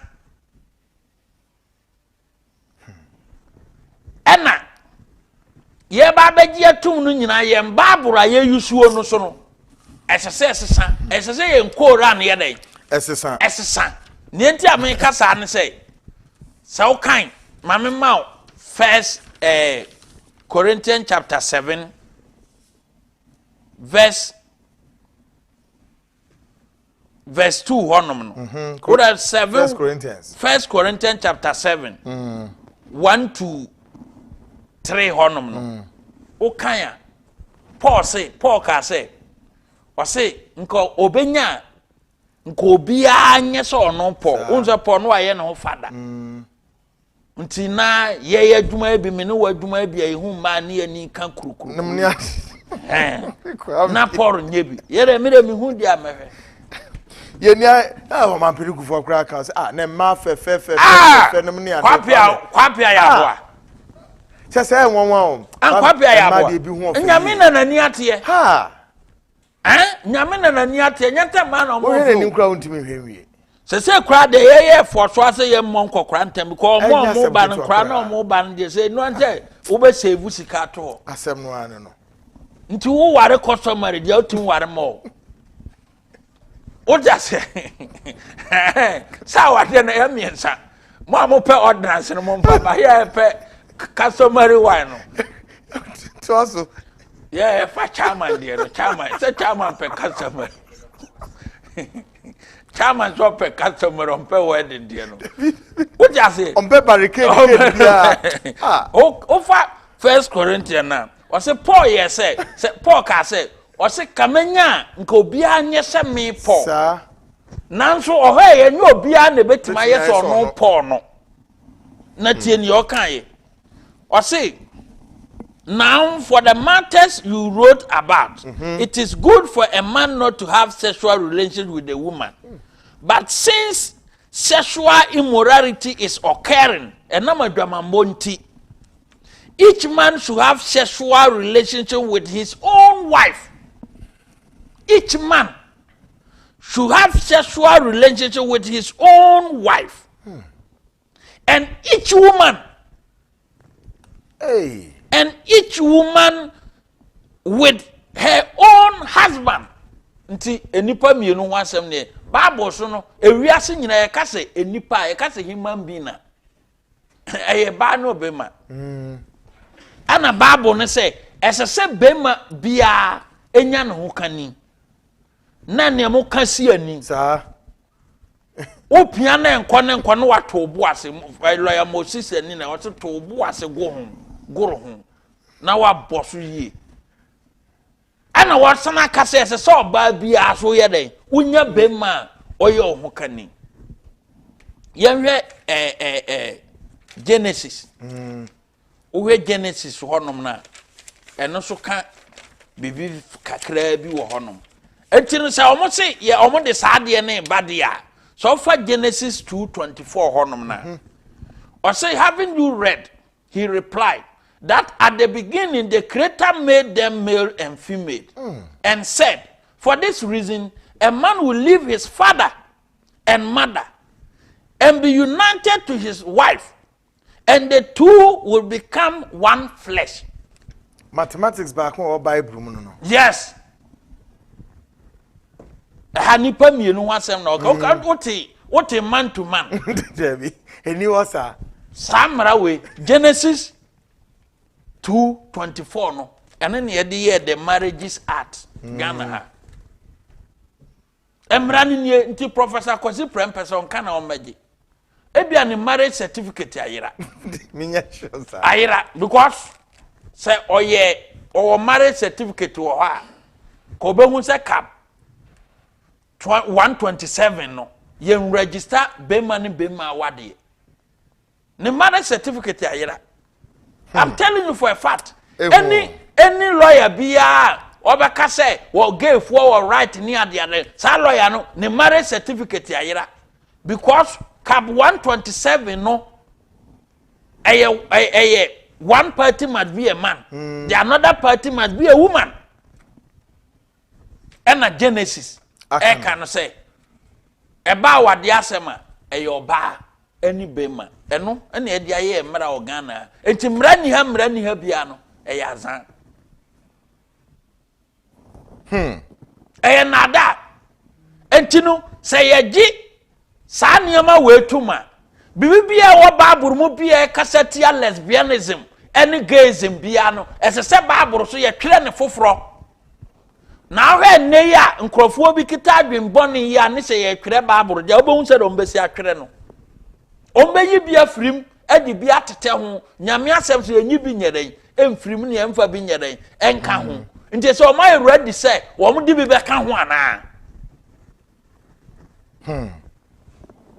nti o mu right ne dia ye den atonsuom so o mu call for say ye mo mu kwan legalization of what some were right why are you calling for legalization laws na e prohibit him from that particular act no ene ye se ye nsoso so nyeden e mamu na obi nta na obi o ye nka nkire mu sa kwaku what you say yeah say one obehan ka no aye pin no wasora ginam odondo kwame ne kwame akosua ni akosua no nobody is going to entertain that Kwame tiadewe also CDD's H Kwesi Prempeh launches serious intellectual defense of LGBTQ activism in Ghana. Was a executive director of the Center for Democratic Development CDD Professor H Kwesi Prempeh has launched a defense on the rights of lesbians and gays to open and operate an office in Ghana under the law. Under what law? Okay. Was it in an opinion piece cited by mynewsgh.com, mynewsgh.com, Professor Prempeh argued the law in Ghana against LGBTQ is colonial, even ambiguous, and proved, what's that? Proved those then what he said is, quote, so-called oft-quoted unnatural carnal knowledge, unquote. That is what is said. He compared LGBT activism now to historic activism by people of color in the United States. Or say, laws na etia sa trumuntu ho yi no a colonial laws. Remember? Yes. And because of that, because of some Rabbi Achentino and Yajumana. If that is what I obey so nimreka, we have a Mra 1925. Ebia the Land Act, a buy Bronikoko pension. We still make reference to. So what you say? Yeah. Make us an sa marriages act when I can want them no. 1884. What? To 1995. And you can't 1884. Yes, there is any you can't bomb. That is cap 127. Yeah, 1884. To 1995. 85. And you can't bomb. 127. Cap 127. Marriages Act in India. What you say? Yeah. And you know, unless say, also movie a squatch until you don't blame them. Unless say Obeka say, Emrebi nya adwuma said the law has been repealed. Anyhow. Say assassin running anywhere there, then you can defend themselves and say you need lobby. Now in his own statement, while you do to the fact say you were mra etia that practice na mo me colonial. Colonial ne dia basem. Colonial laws ne dia basem. Colonial exist, it has not been abolished. Debbie. Or expunged. What you say? It's still in the records so a law aye nyina ye den ye gitum aye yusuo ntino you can't defend them untimi nkokwato nkoka nkyere judge a otie adwam se emra ne de ho de ba ye colonial emra na di 55 years wo kokwato a you are going to court for a specific reference say emra we enebo nkrofo no ho ban we should allow them anameboa sir Muntimin kasa asem no only thing am na ma mo keka no say uni so sanka say wo ma de no ye criminal code say 1960 never. Criminal code. Ya ye amendment bebree ewom sa me no kasa ekura no ye sana ye amendment bebree ewom a enche ebeba abonten parliament o ma ye bibibia wi a somewhere epokura no ye nya a new criminal code a eba beba emra ne binu wo ho a some of the sentences ne bi wa na esua ebisu wa na edoso banche ne body obi ko wi a as I said, you are obi ko wi abode a you see 15 years. I mean, for me it doesn't make sense. So uko Canada ne Australia and Germany. Uko Germany 24/7 no ntosi ni bibibia ono. Wo ntosi fu a obehu wo Germany ho nyina no. Ye the prisoners ne na eden. Eye. Wo da wotena ofie anopa no akoye ntosi dwuma no uko. Because see everybody fie as 15 years no. It doesn't make sense so we are punching. No, yes. Aprapra wo ho efi gota ye ma ye bo mu nyina no na edu ma yi gota ye mfa ne nkotena prison mfa ne nko bade na ban sa ne ma ne top money day 150 pesos uko other jurisdiction na sa na omo ye se ye mfa omo nyekua uko China ye wo honom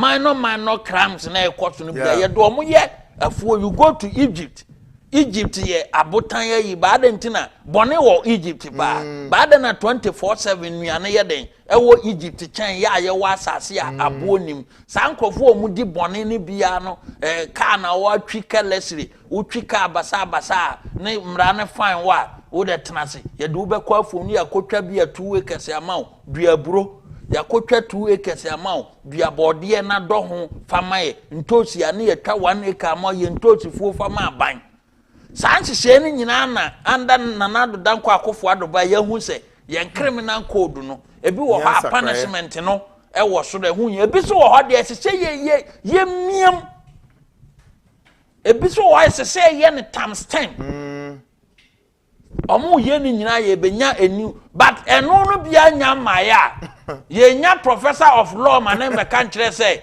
emra na ye di hunahuna gefo no ye colonial colonial laws ntino they have the right to say because of say mrana chentino they can do whatever they should do and you say emra echi an robber eba 1960 mebwa emra wo na fa criminal code no akotu section 104 no aka say unnatural canal knowledge no emra dada ye ntonkone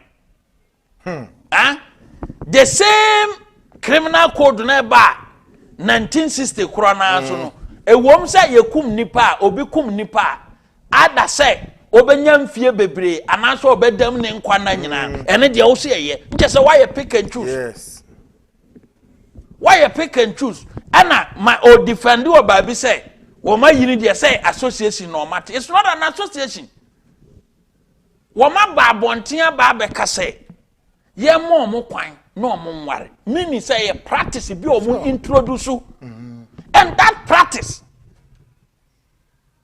is prohibited under the 1992 constitution say practice ya ebe ma enipa pomudin enye papa see ya ti kurom hai ye mai kwakua na wona ma fans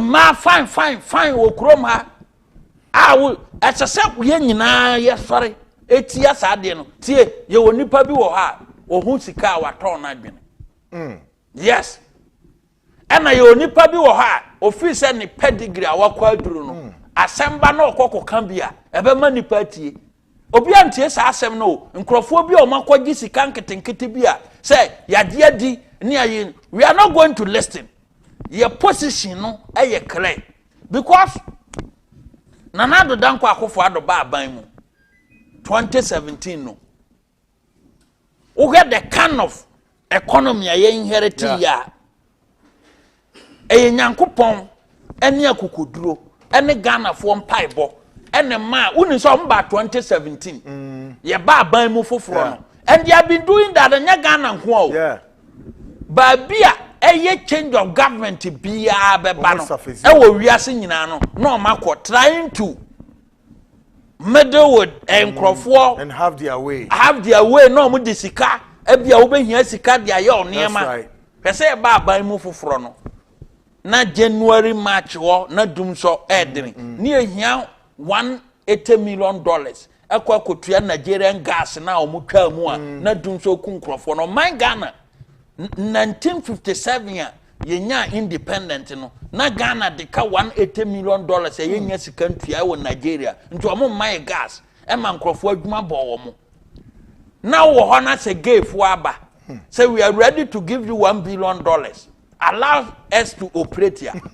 When your president you fall for their money. For their money. So 2017 no kukudro ene nyamisro ena nanado digina na nato ka say I don't need them here.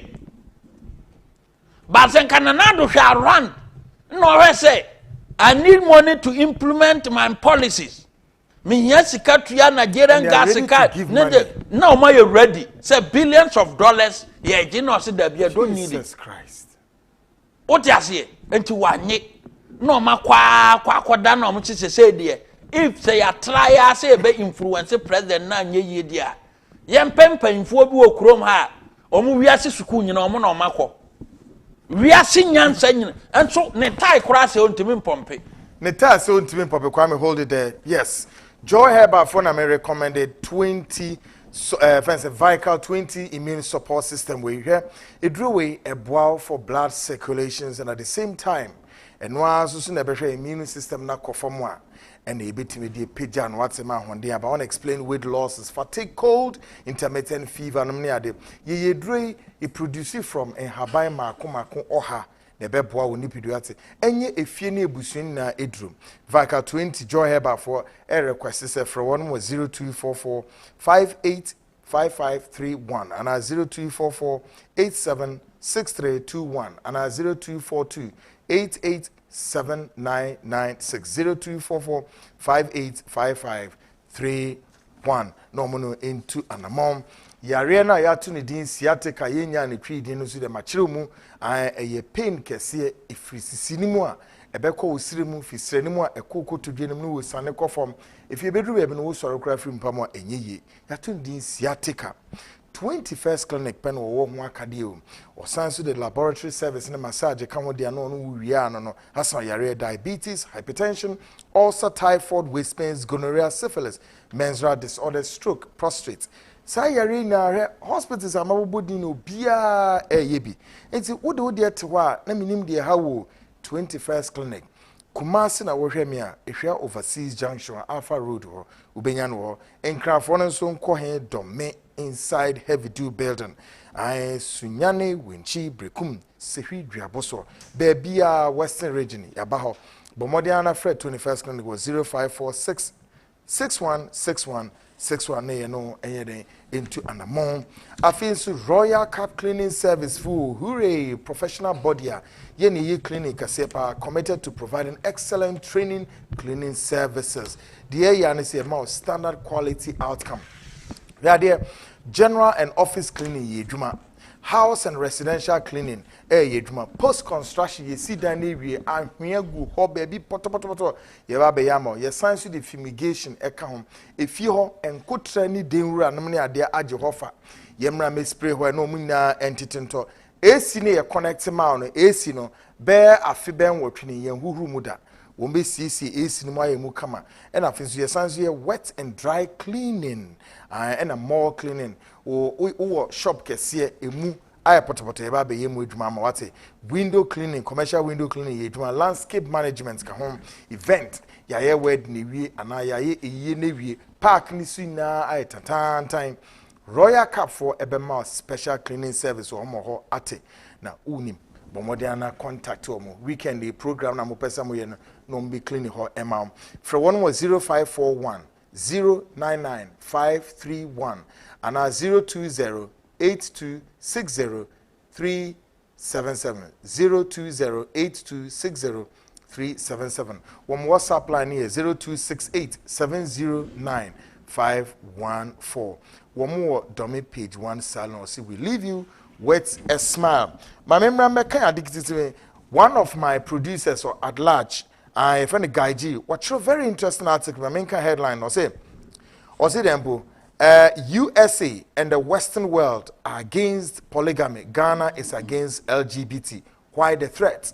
Gaji, scholar Pao.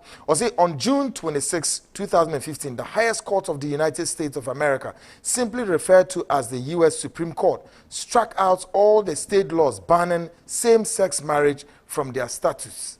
This singular act by the Supreme Court of the most powerful nation in the world meant that same-sex marriage had became not just acceptable in all the 50 states in America, but also legal. Can you imagine?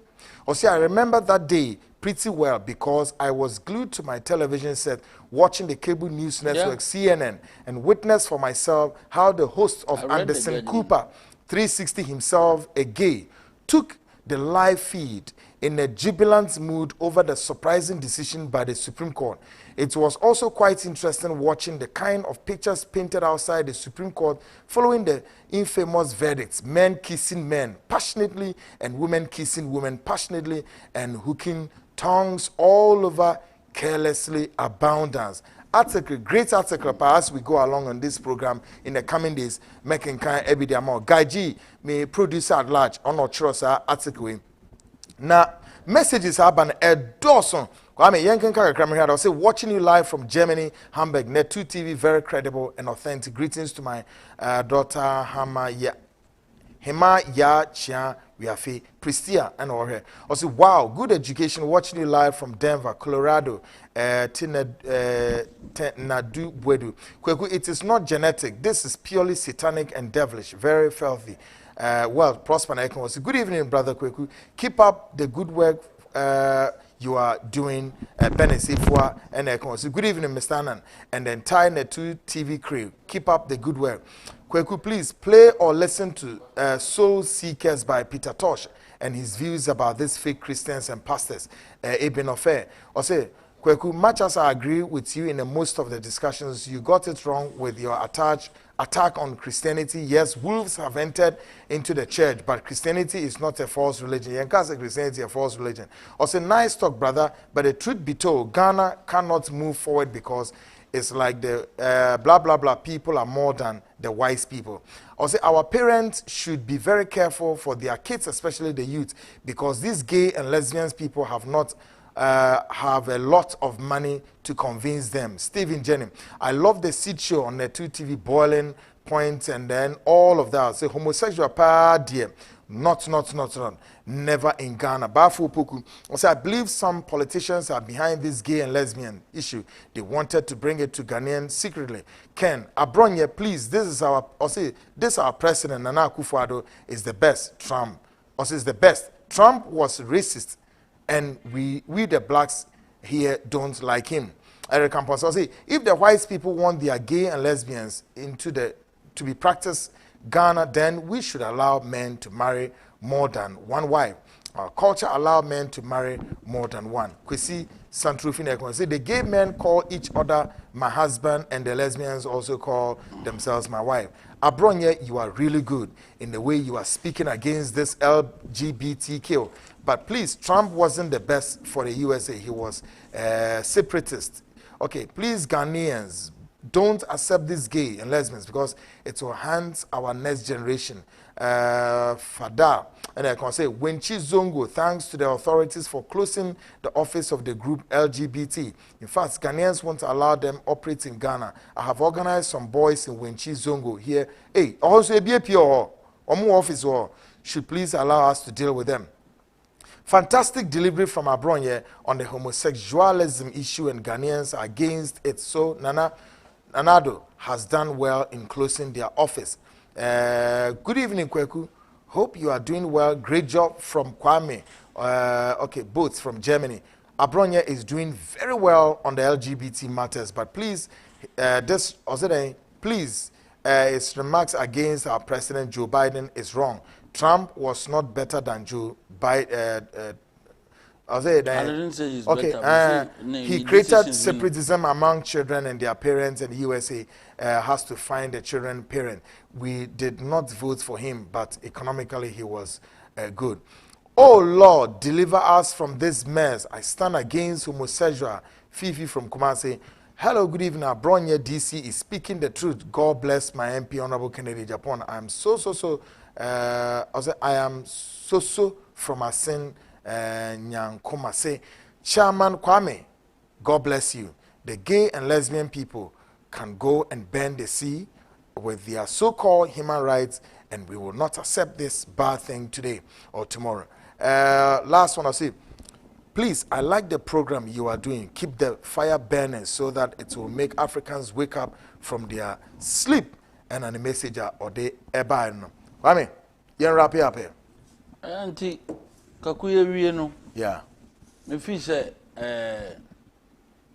omampanyin na na danko akofo ado. Wo ka say politicians bi na. Me fi say a political leader. That is the president of Kasawi. Na ade we ni de ultimate kase influence nyere. Francis Esian, Rabna Esian Osuchao. Now see we, or see even Satan wasn't gay. He's approached naked Eve instead of naked Adam. Okotu Mugabe. Insanity. Anti ohwe mampanyini ni straightforward the year wire. Yeah. Sa Ghana hano assembly e ba opposition leaders na ya ombeka bi. No correct. Anamebwa. I don't know where the ombeka bi. That's so when former president Mohammed Eka say. On to me mekambi. On to me me na. E bia debate ni nyan reche. The be nyan reche say. Nyan meduru ne dana no. Ya bio office wa assembly e koba okrom ha. Or treaty anamebwa. I don't know where the onkambi. Ghana for Christopher Kenan. Unya che former president Mohammed and step in. On me kase enye. On to me nka. Dabi. Call phone so say nye ma. Mahama apologizes to Andrew Solomon.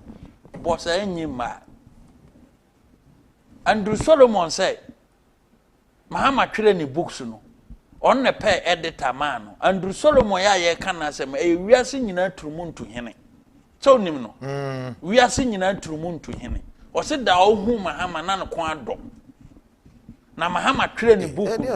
Eni ho, wo boy anyama. Mahama apologized to Andrew Solomon. Anyama. Eni ho. Correct. In bed with the president of Ghana, Andrew Solomon. Mahama and Andrew Solomon in conversation at New York public. Andrew Solomon is doing more harm to Mahama. According to him, the president personally. Yeah, and Mahama yarga di America because President Mahama nimni baby and President Mahama na fa phone.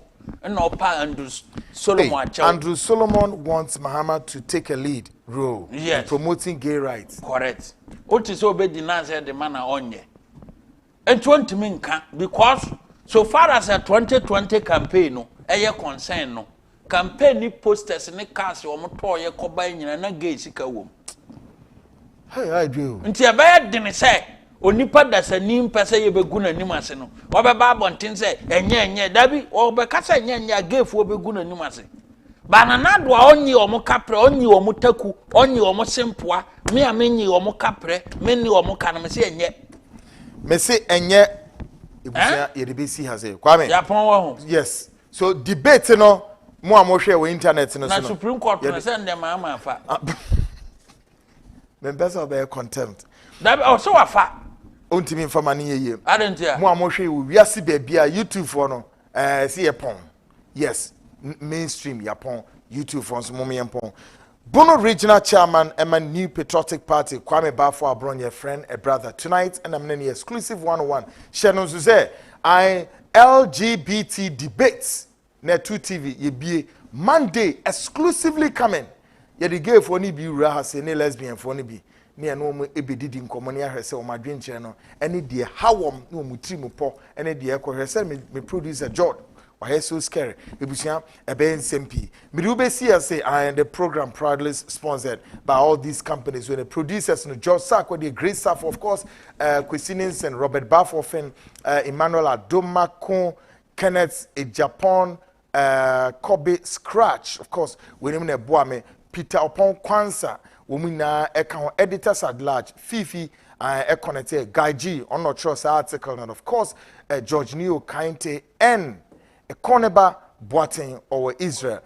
Womina a share my program here bro I'm a message say Omon tells you say our dear woman who do me and son. Yes. Na me say me pe customary wine. And only the ya chimia. Ultimate case me ujame. Ultimate case my committee adoratory be. Yes. What you say? You chimia watch me. And they could say sorry. Empate bia. Empate when they say can't it in to man mienu. No ape could see mienu. Oh my goodness. Ebusia, me kai bra from my customary one. What you mama pen to man mienu binum di kotia creative ako. Oh, radi yesu. Ebusia, ahani edu besi adum bi dum Monday a. Ye besi aba kai na hwe no say weekendi ubetimi asen ahwe program we na 3 p.m. Saturday and then of course Sunday same time 3 p.m. Bidin edi kweku anan me ana me di program ho chiame. Debate no ya trigger Monday exclusively coming up. Stay out of trouble and Ghana. God bless Ghana and bless us all.